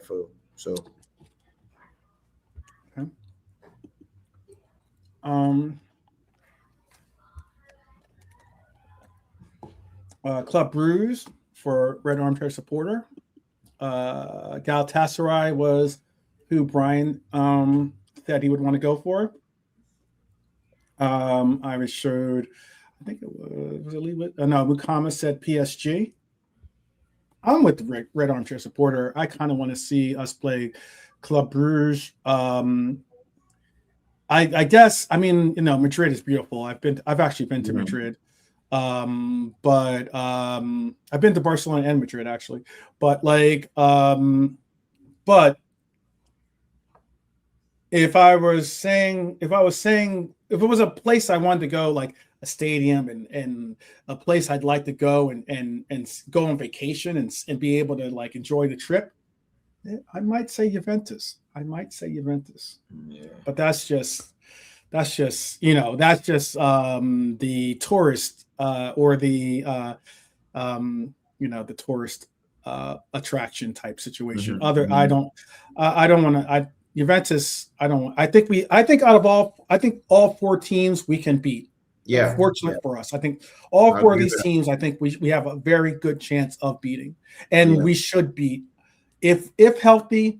With our main, with the core players that have to be healthy, I think we could beat all 4 of these teams. Yeah. But yeah. Juventus, they're not fast, but they're definitely a good team and everything. Athletic Madrid. I had some comments I was going to put on each team, but I'll save that for another show here when we find out who we're going to actually go up against. I wanted to also bring up this too. I saw this recently. Whoops. I didn't mean to do that. I saw this. And this was something that I was big up. You'll notice that Galatasaray is blank because that was a 1-0 defeat to them. And unfortunately, Szoboszlai was the player that gave up that foul in the box for their penalty kick, which I don't think was a foul, by the way. Considering I've seen it not be called a foul in the Champions League. Certainly not a foul in the Premier League, but I've seen it be not called a foul in the Champions League. And then and it was certainly a soft call. But all the same, it is a call. And it was the call, and it went against us. Yeah. But that is the work that the guy that I am calling here. I'll just put this in the chat because I should have put this in the chat anyway. This is the nickname that the chat helped us come up with as well. But this is the guy I'm calling. So boss, no lie, because he is a boss for sure. That is an impressive run. Szoboszlai has been massive in Europe for us. 4 goals, 4 assists in the Champions League campaign. That's not just vibes. That's real production, obviously. Yeah. So I've heard some. I remember I was watching Montz's show, and on Montz's show, he had I'll try to think of some of the people. He had like Cal, and he had Kojo or Kojo, and Famzone, and all these other people. He had a big group of people on there, and a lot of them were talking about Liverpool must be poor. This was the narrative they were trying to set, and that is Liverpool must be poor if Dom is the in-form guy. And I'm like, what are we doing here? What are we doing here? If your most informed player is driving games, arriving in the box, if he's stacking end product up, doing bits as our free kick taker, to downplay that is just horrendous, I think. Yeah. I think you ride that all the way to the bank and appreciate it, because that is what top players like this guy, again, like So Boss No Lie. That's what top players look like when they hit a run. Yeah. And you can't say it's a purple patch. Yeah. I know that he hit a purple patch last season and then he went off. I know when people were calling him, even the year before that, they were calling him, they were referring to him as the Hungarian Gerrard. Okay, now we'll dial that down. That's a legend. That's Mount Rushmore style, essence of a player when we talk about Steven Gerrard. However, So Boss No Lie is doing bits for us right now. And when he's doing this run, I think that you have to put respect on his name. Yeah. He's not a right back. Might be playing for right back. He might be playing right back for us for a little bit, maybe, possibly. Yeah. But I would argue that Szoboszlai is a fantastic utility player, whether he's playing right wing, he's played left wing for us before, whether he's playing obviously the 10, where he's playing a midfield position for us, whether he's playing right back for us, because he's played all those roles for us at some point in his stay with Liverpool. Yeah, very underrated. You have to give him credit. And And I will say this too. I will say this. I want to hear JP's point. Yeah. I will say this about Szoboszlai, and that is that he loves the badge. Mm-hmm. This guy likes the fact it's not like he doesn't look at Liverpool as a stepping stone. Yeah. That's not the vibe I get from him. And I think that's why I have radiated towards him as being a real Red. I love the fact that he doesn't utilize us as a stepping stone. We are not a lily pad for players to hop on and then hop off. Pause. But is Szoboszlai currently Liverpool's most important big game player in Europe, would you say? JP? I would say he's definitely one of Liverpool's best players this season, hands down. I mean, I called it at the start of the season. I expected Szoboszlai to. So this is not surprising me because I know from the time Szoboszlai saw Wirtz walk in that door, he knew that he needed to step up. Right, it's only natural, and that's the same thing you were talking about there. If we could get the quality position players in each position, then you would see players stepping up more to fight for places, right? So I'm not surprised by this. I mean, the first time Szoboszlai came to Liverpool, he will still. I would say Szoboszlai is my second favorite player on Liverpool right now because Wirtz is the first. Right, but like before Wirtz came, so Szoboszlai was my favorite player, and the fact that he sacrificed a lot for the team and runs his heart out for the badge, and he's still kind of relatively young, he's not even in his peak years yet, so there's still more to come, and this is the building blocks for me that we have this player that is starting to become, consistently good. So you go into matches now when you see Szoboszlai and you say, well, yeah, he could hit a good free kick. He could contribute with assists. He could score goals. He's good at corners. He's good at set pieces. So so when he does something good for us, it's like we reach a stage where we saying, well, yeah, that's dumb. We expect that now, and I mean, I'm happy for him because he works very hard for the team, and sometimes that industry doesn't really show if you're not getting GA and goals and assists, right? Yeah, so I'm glad that he's matched because a lot of people didn't like Henderson. We had this conversation on Bastion Reds, by the way. I remember we had this Dominic Szoboszlai conversation about the fact that he puts in work, but the fact that a lot of the work that he puts in is just like I think where you're about to go with the conversation by bringing up Henderson, that it is sometimes, undervalued. Undervalued or underappreciated. It's and I always remember when you and I were on that same page on Reds TV and people were criticizing Szoboszlai, and I agreed with you. I said without his running, then Salah wouldn't have these seats. People don't see that. People just see, they give Salah all the credit. People don't see the holes that Salah left in the defense, the gaps that he left and who was covering that? It was Szoboszlai. You needed somebody to do the dirty work. So what happened is that you seeing somebody doing all the dirty work, and then you're seeing somebody on the end collecting the goal, and you looking at the person who collecting the goal, and bigging them up, but the person who doing all the hard work to create the goal to go in the person's hands in the first place.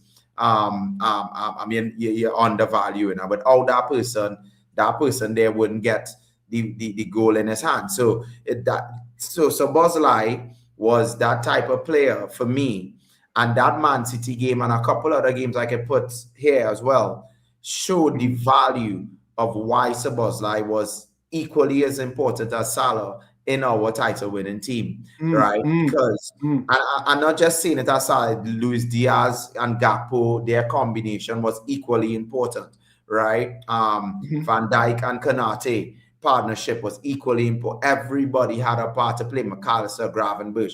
So to just undermine what Szoboszlai is doing, the running it just leaves a bad taste in my mouth. To be honest, I really don't understand it. I see Szoboszlai. I mean, I get where fans come from in the emotional state of after a match, where sometimes he can be frustrated, especially in the attacking third. I get that, but that slight mistakes or slight lack of gift in the attacking third is not going for me to criticize him so much, for me to not see his value in this team. And as far as I'm concerned, if Szoboszlai is not in this team, we would have far worse results, because he does a lot of running, he does a lot of tracking back, he cleans up a lot of structural issues in our squad because of his running and positioning, and he's helping us with GA now as well. So for me, Dom is our best player this season. Nobody could give me a player better than Dom right now, apart from Etetike, and probably if you want to add Wirtz now in that conversation. But outside of those three, you can't name me a better person playing for Liverpool right now than Dominic Szoboszlai. Yeah.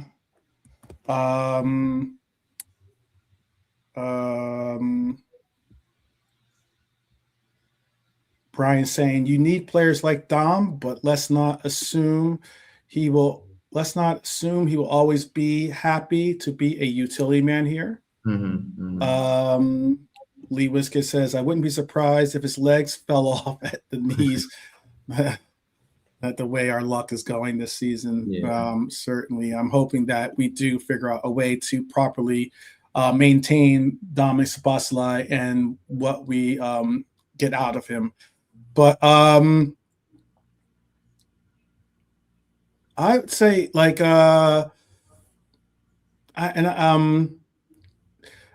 Brian saying, considering Mac's fall off, we would be lost without Dom. I agree with that. I know Macca has dropped in the level of consistency that he's had, and it's a question. It is a question mark of whether Dom necessarily wants to be a utility player or be just, have a set position that he will call his own. I know one thing I could say maybe, and this is just my opinion. I'm sure Brian or those out in the chat might have a different opinion, or might agree or might disagree. I'll see if JP does as well. But I mean, Stevie G was it was at times a utility player for us as well for Liverpool. In particularly in his early years, I would say, because I mean, he played right back for us, he played right midfield for us. He was in different attacking roles for us. Sound familiar? Sound familiar at all? But I can understand Brian's point as to it would be probably more reassuring knowing this is what you're expected to do for this team. Focus on that and just get that portion of the game done. So I would say that too. Lee Wiskett says Steven carried the whole orchestra, never mind the piano. Yes, certainly. Yeah, he was that guy. He was that guy.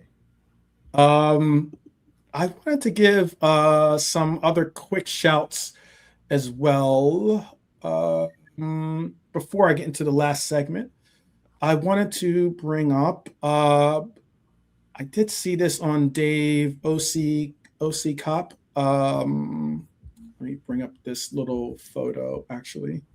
1 second. Get this done. Big up Ardo, by the way. Don't compare him to Stevie G. Pop will be in sin to sort you out. I bet he will. Yeah. I bet he will. Let's see. I wanted to share this with you guys.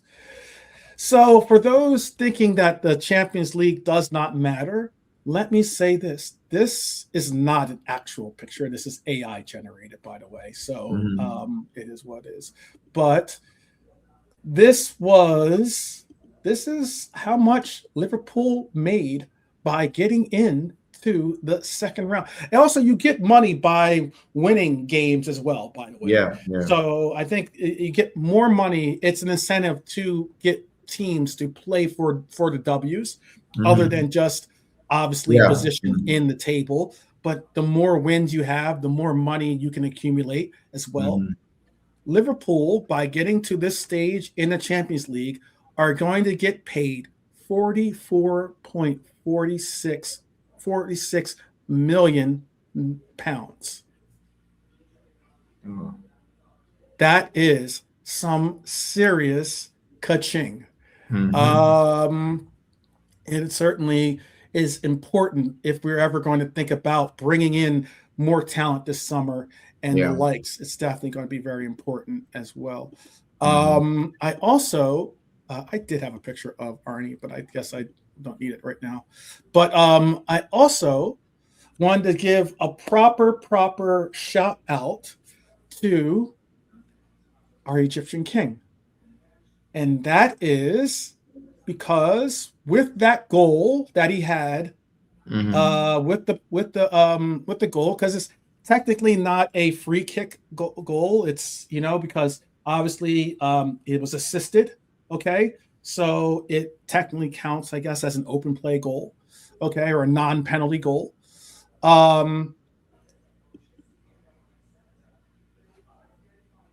Salah is now the highest scoring African player in Champions League history. That is pretty incredible. Yeah. Pretty incredible. Surpassing Drogba, as you can see right there. And I just think it's incredible because Mohamed Salah is not a striker.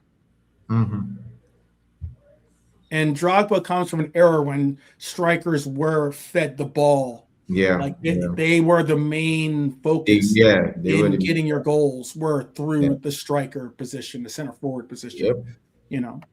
I think that's a phenomenal statistic or phenomenal accomplishment by our Egyptian king.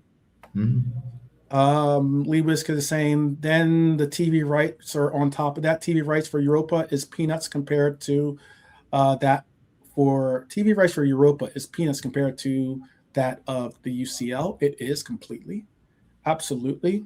That's why it's so important for us to get Champions League this season. Yeah. That's what Red Armchair Supporter is saying too. Currently 6th place does not cut it.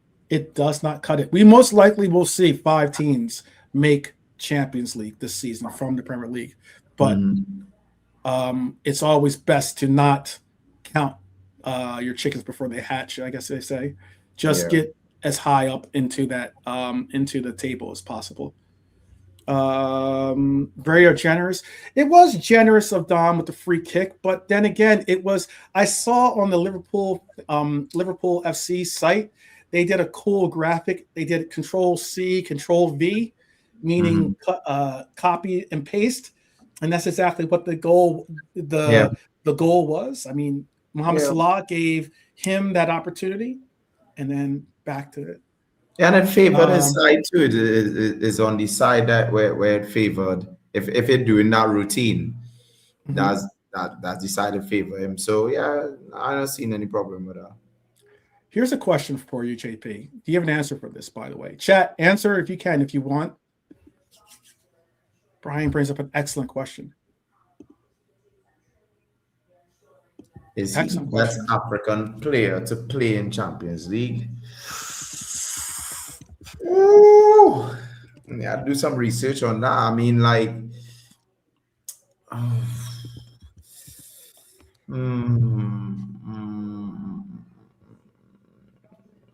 Africa. I want to. I mean, like, ooh,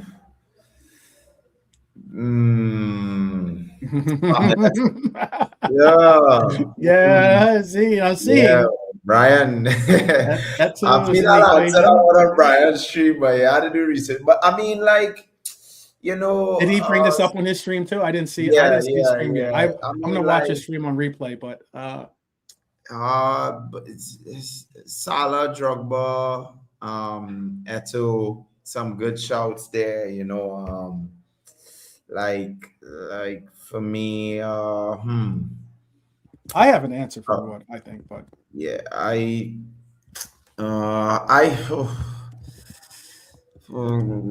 like if you ask me who I would want in my Champions League team, like African player in terms of what I have seen. I mean, like Eto for me was very dangerous as a striker. You know, like even though Salah and Drogba, Salah's not a striker and Drogba was a striker as well. I just feared Eto more.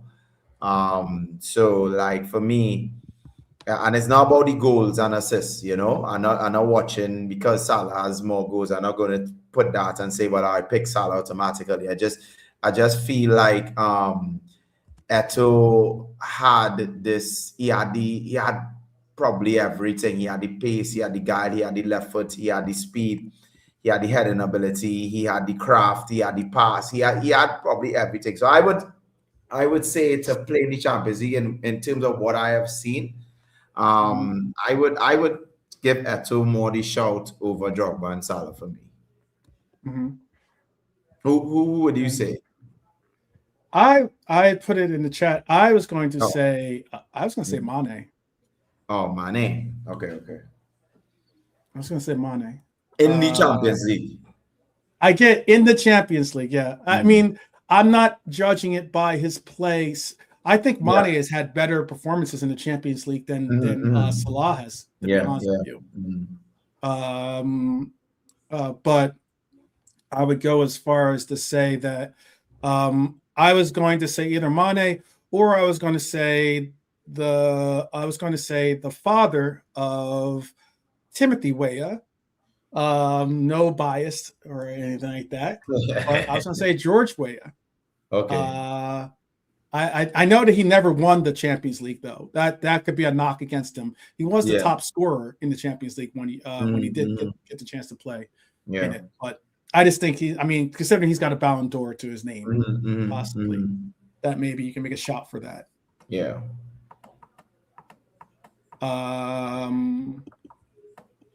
There's a lot of good names. Yeah. I see Okocha getting throw around there too. Did Okocha play in Champions League? What's that? Did Okocha play in Champions League? I'd have to double check on that. Yeah, because I know he's good. If we talk in Premier League, then Africa play in the Premier League, then that's a different thing. But I think the question was he did. Apparently, he did. He did. What team? He played for PSG. Okay. He played in Champions League while at PSG in 1998 to 2002. But he only had like 12 matches in the Champions League. Okay. Yeah. But that's a great question by Brian. Big up, Brian, for asking that, causing a little controversy. Some could say. I know that most in the chat aren't going to say it. Some could say Drogba. Yeah. Some could say Drogba.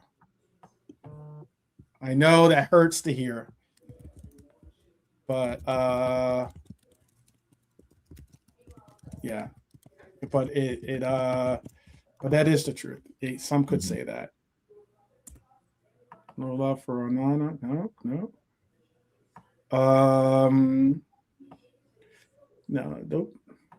Drogba actually isn't a bad person, I guess. He's not a bad person.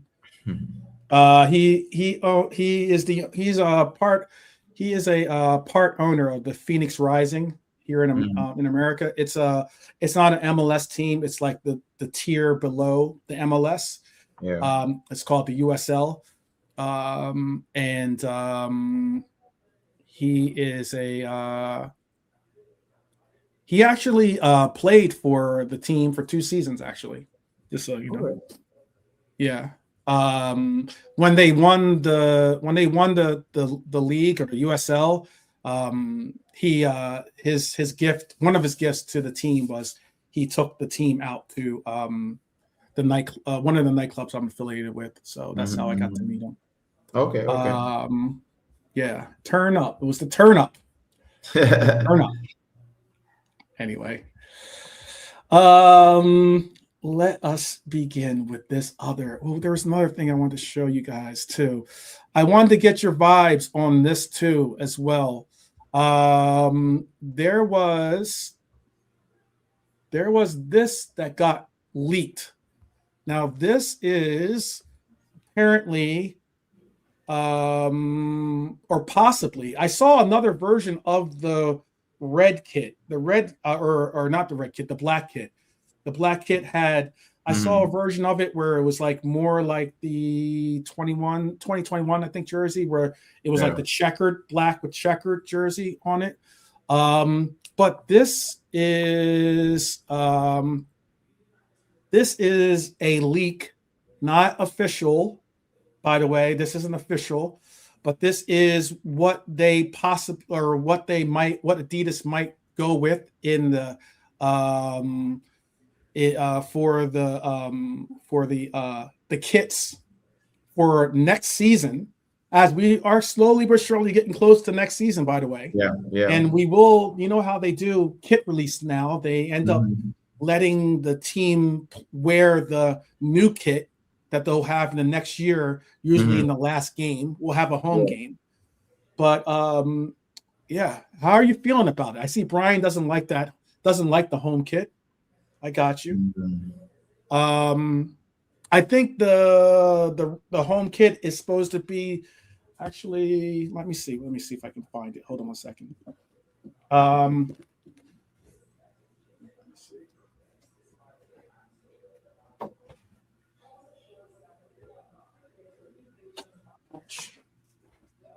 I think that the home kit is possibly a ode to, here, I'll bring this down for 1 second here.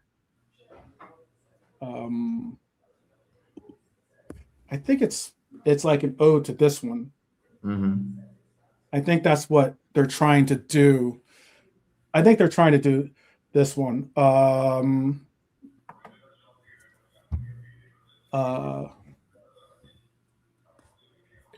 But here, I'll bring this back up for you. Bring this back up. But yeah, I don't know. So you don't like the red? I got you. I primarily like this kit for the fact that it just says candy on it. I just like that. Yeah. I know. but all the same, I just noticed that.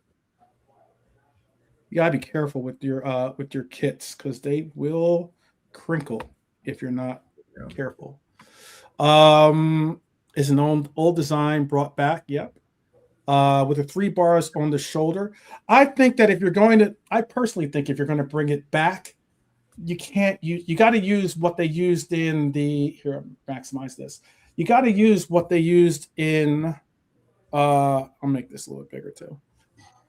You got to use what they used in the center. You got to use the original Adidas symbol on it. If you're going to have an ode, if you're going to be bringing back something, I think you got to bring it back. But how are you feeling about these jerseys? How are you feeling about them? I'd love to see what you have to say.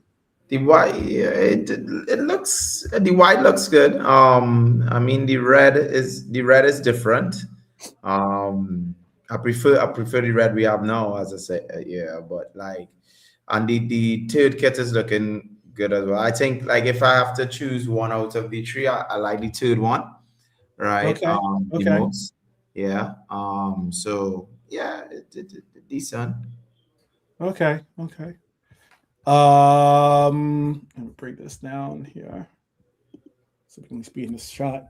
Chat is saying Lee was saying he'd love the 92 100th anniversary kit to be reused with the 3 bars on the shoulder. Anfield Irishman is saying he hates anything with a round neck collar. It wasn't the original on the earlier kit. It was the modern logo. Okay. Ode to a Nightingale, maybe something like that, says Red Armchair Supporter. I was just wondering. I saw it and it kind of piqued my interest. You know, I love some of the direction that Adidas has taken. I personally liked Nike, by the way. I know that not everyone was a fan of the Nike kits. Some of them I thought, some of the kits that Nike, not all the kits that Nike made, but some of the kits Nike made, I did like. In particular, I'd like that it wasn't called cream, but it was like some unique color that they called it. I forget what the color scale was, but it was something I saw. But yeah, it's cool. Yeah, the white doesn't have your round collar. So it has a kind of like a V-neck style. But it was something I saw. I thought maybe that was interesting to share. All right, let us get to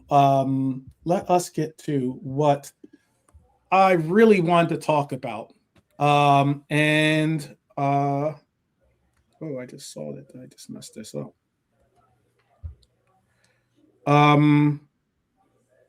Yeah, you gotta be careful. Some of my I hate when all this some of the stuff, the stitching, or not the stitching, but the actual stuff comes up. If it's not embroidered, that's why it's so nice, much nicer if you have embroidery. It's easier to keep your kits.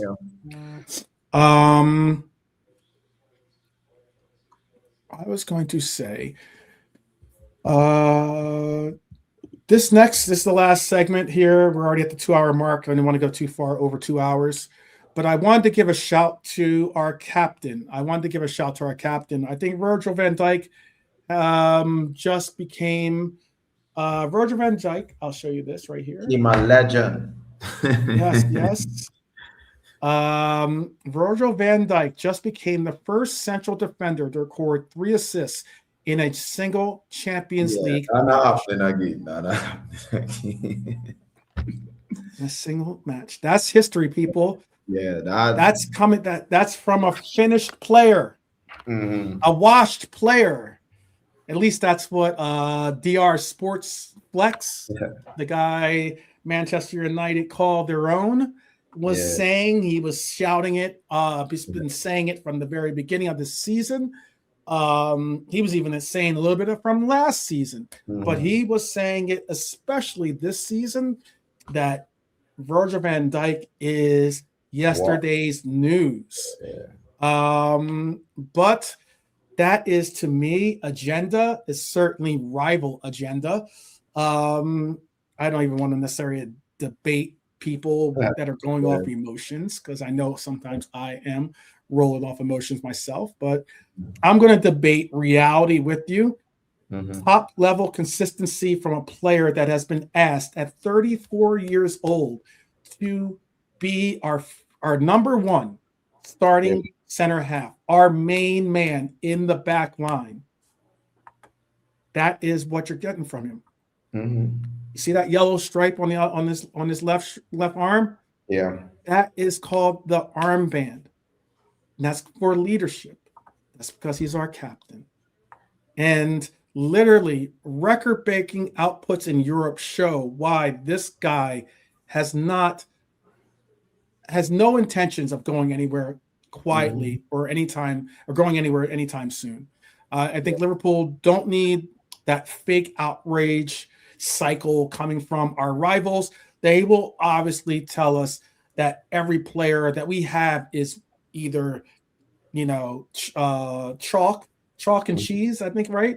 Or is yesterday's news, or is garbage, or is washed, or is rubbish, the whole nine.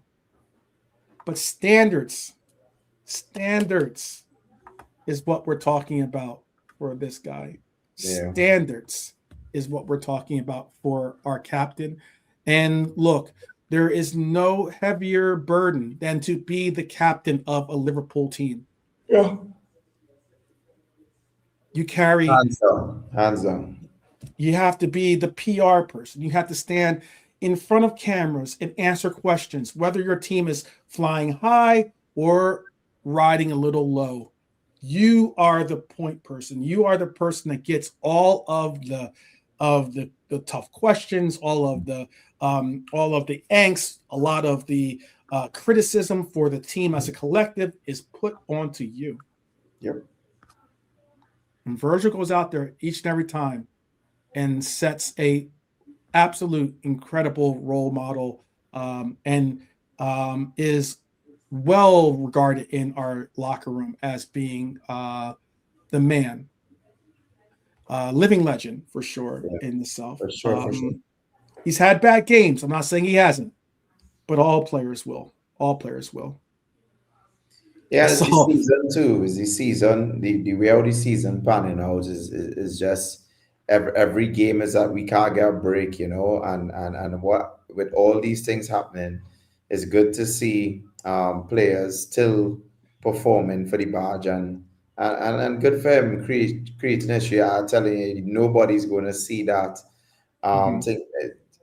Did that happen in world football before outside of Champions League, like a centre back getting 3 assists? Outside of Champions League, I would assume it probably has. It most likely has. Okay. But never in Champions League. Champions League. Yeah, but people will probably regard Champions League as the pinnacle of football. So yeah, so outside of the World Cup. So you could probably have gotten it from a lower league. A stopper gets 3 assists. No disrespect to any league, but like you say, like in League One.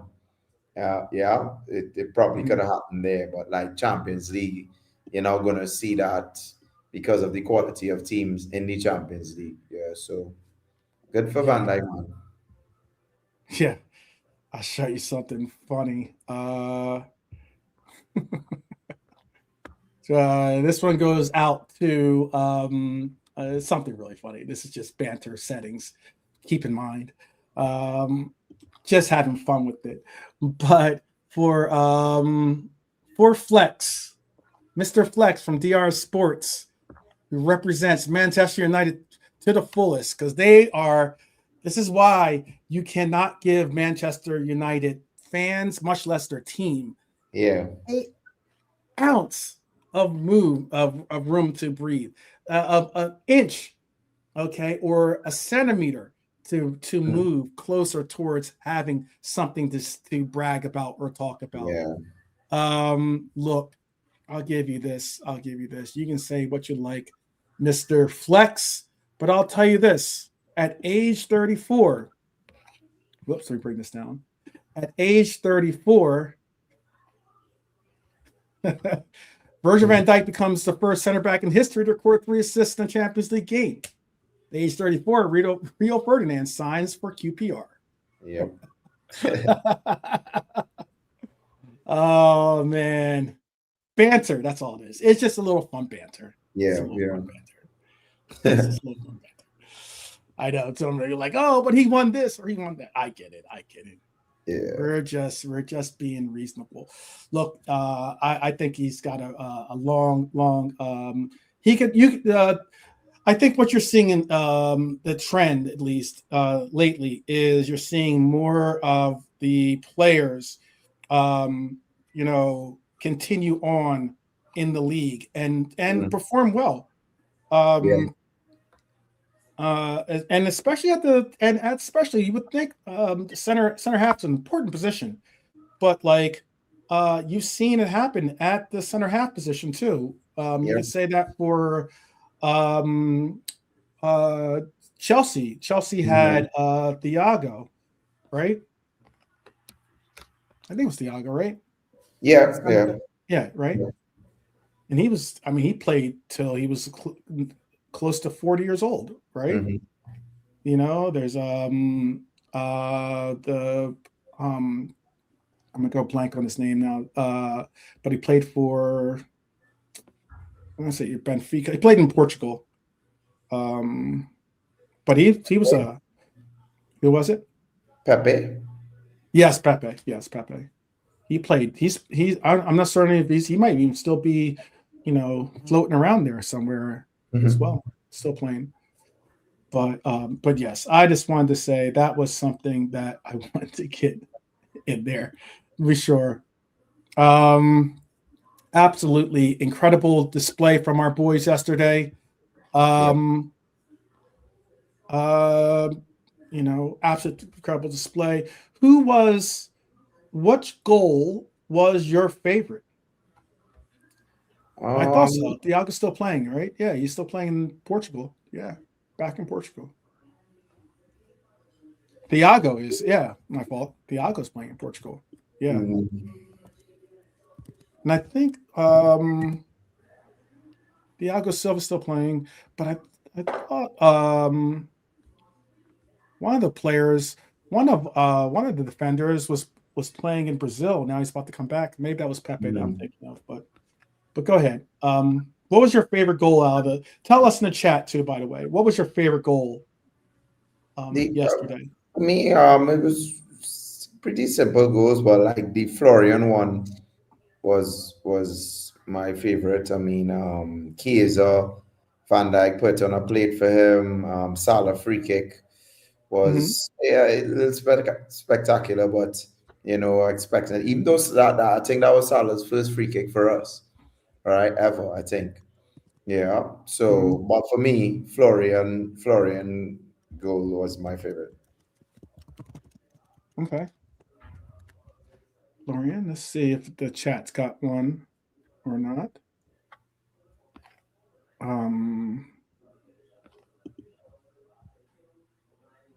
Yeah.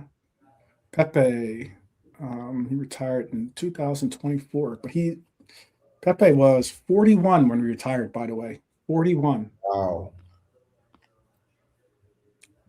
And I remember he was playing, they made it to a Champions League, to be honest with you, when he was playing for FC Porto.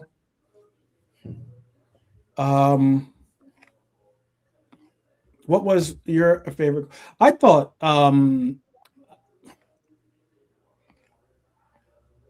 it's tough to pick one, to be honest with you, because I like the fact that Maka got a goal that kind of like lifted, the monkey on his back. Yeah. I really, really enjoyed seeing Chiesa score because you could see that he just wants to be a part of the mix. He enjoys the Anfield crowd. He enjoys his teammates. Enjoys playing at Liverpool. I'm not saying we all can say obviously that should be a given, but I was going to say the best goal out of the six for me was Hugo Ekitike's. I thought Hugo Ekitike's goal was a really well taken goal, even from that distance. When he was fending off the defender. He has the goalkeeper approaching. It's from distance that he has to take the shot. That was a well struck ball, I thought. Well struck ball. What was your favorite out there? Tell us in the chat if you want, if you can, if you like. Please do. Again,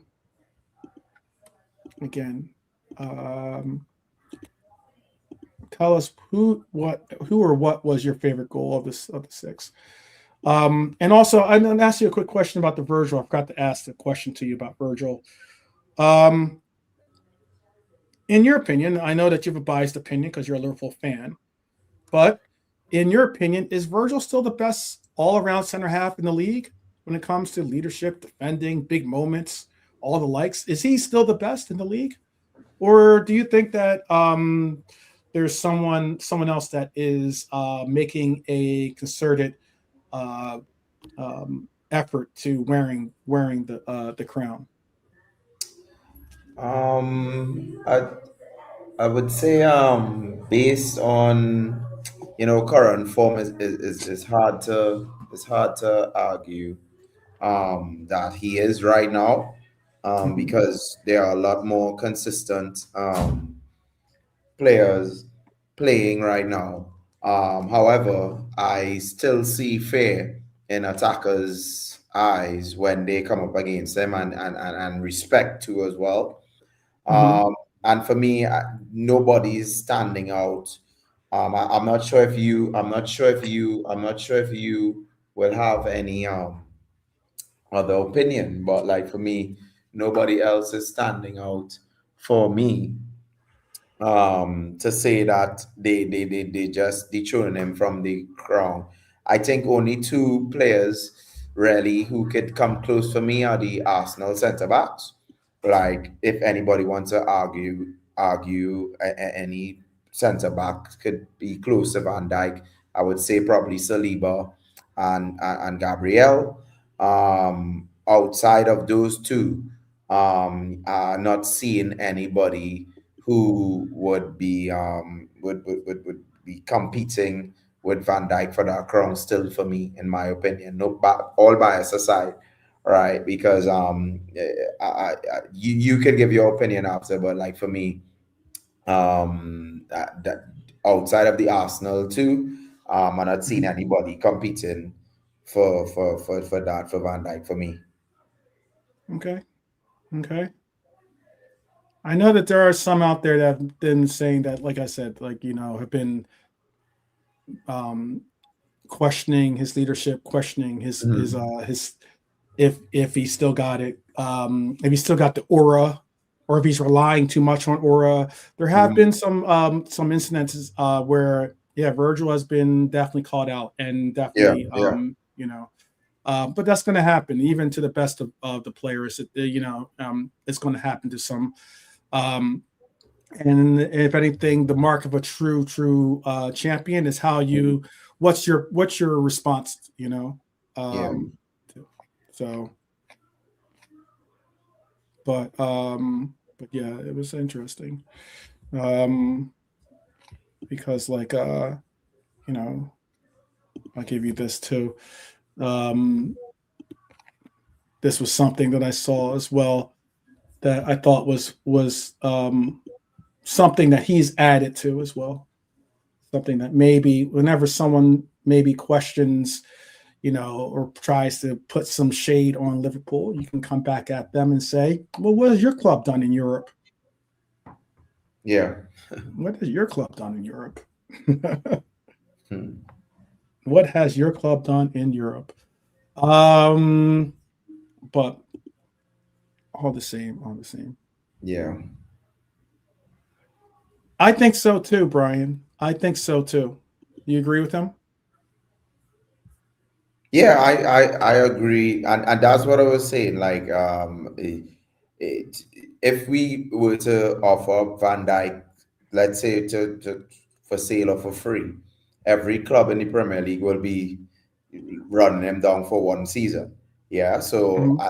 that's why I said there's only two defenders I would only entertain saying that they could be close to Van Dijk or better, and that's Saliba and Gabriel. Like outside of that, no, no other centre back I would prefer to have in my team right now than Van Dijk. So that being said, yes, definitely can have another season. Allison too, once he stays injury free and he continues, these guys are stalwarts, and they come with experience. So a lot of Mhm. that will help us going forward next season to rebuild and to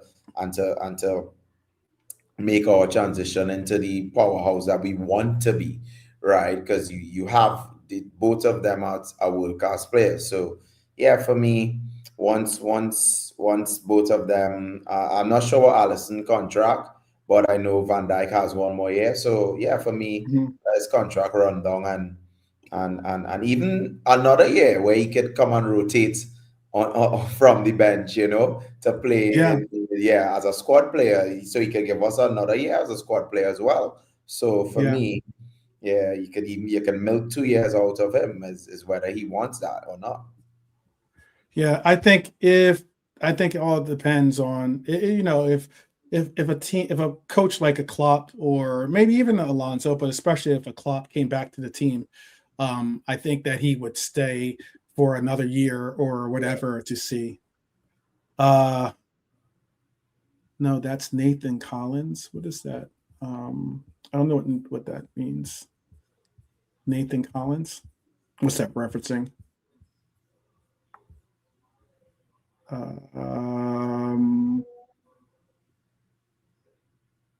Not having the keeper. I don't know what that's referencing, but okay. Still, I think that there is still a season or two left in Virgil. I think there's a season or two left in Ali as well. Well. Yeah. But we shall see. We shall see. Well, we're up at the 2.5 hour mark. I am glad to have had JP help me out by co-hosting with me today. Big up, JP. Is there anything that was on your mind that you want to share, or is there anything that you want to talk about? Maybe there's some subject or topic that you want to talk about real quick. Yeah, I mean, I just got it for Frimpong, after such a good run after coming back from injury, it's tough for him right now adapting to the Premier League, boy. And hamstrings, me suffering from hamstrings in my career as well.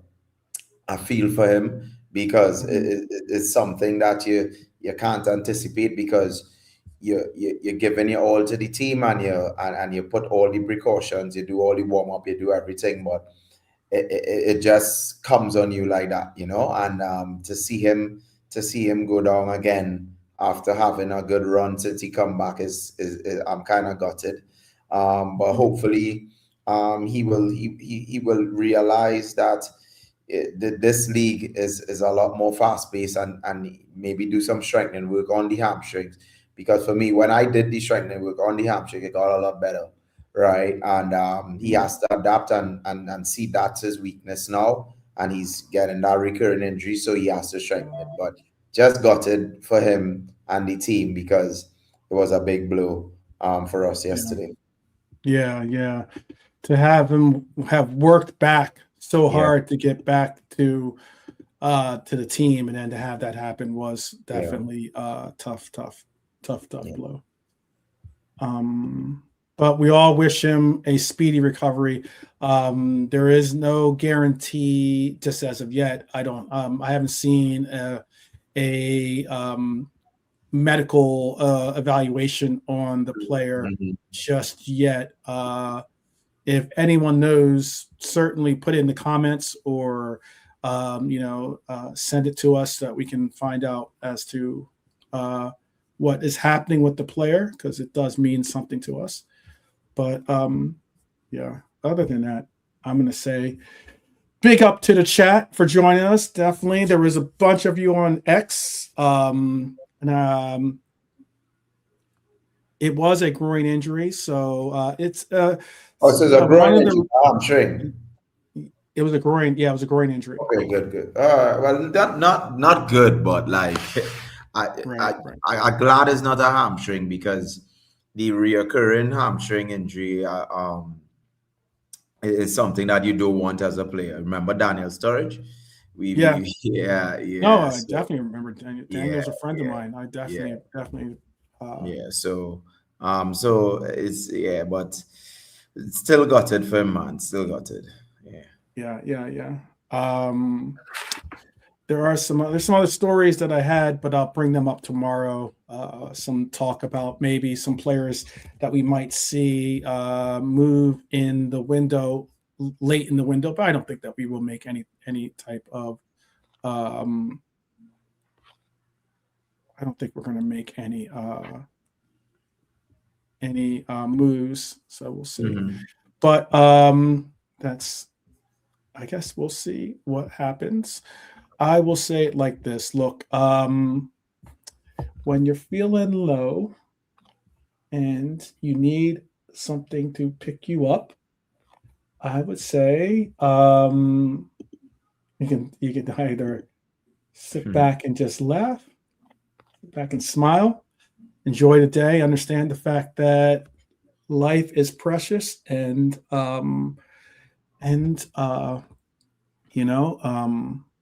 we're blessed to have it. Yeah. And I would say, if anything, we'll take the 6-0. We'll take top 8. We'll take the Anfield second leg, which is what we ended up securing. We will. You can miss us out with the injuries. No more injuries. Hope everyone gets recovered and we don't have any more injuries, obviously. Yeah. Look, drop who you think is the best opponent for us in the Champions League. You can tell us your slot take if you want that. You can tell us even about what's your best Klopp Legends reaction is in the comments. You can tell us what you think, because if anything, I'll give you your Reds moment of Zen. If anything, we gotta take this down and bring this up. If anything, hey, up the Reds, my friends, up the Reds. We'll be seeing these guys a part of the Legends, I'm certain. And it'll be cool to see. Yep. Be cool to see them all back. Be cool to see Klopp back and King Kenny. So be sure to subscribe if you haven't. If you're on X, definitely come over and check us out on YouTube. Even if you still watch us on X, just come over, give us a subscribe on YouTube. It'll help out the numbers, because I always see that, like, we've got 50 people in the chat and right now, and there's about 35 of you at least 35 of you, I think. At least I saw on X that watch us. So you can always be involved in the conversation a little bit easier if you're on YouTube. If you're not, if you're on X, still come over and say what's up and show us some love. Appreciate everyone doing that. But until tomorrow, I'll have another show tomorrow. Please be sure. I don't know if Brian, if you're still in the chat, I don't know if Brian's got a show, any show lined up for right now or anything. Sometimes he does late night shows, but if not, hey, be sure to check out Anfield Irishman tomorrow. Do the same for us here as well.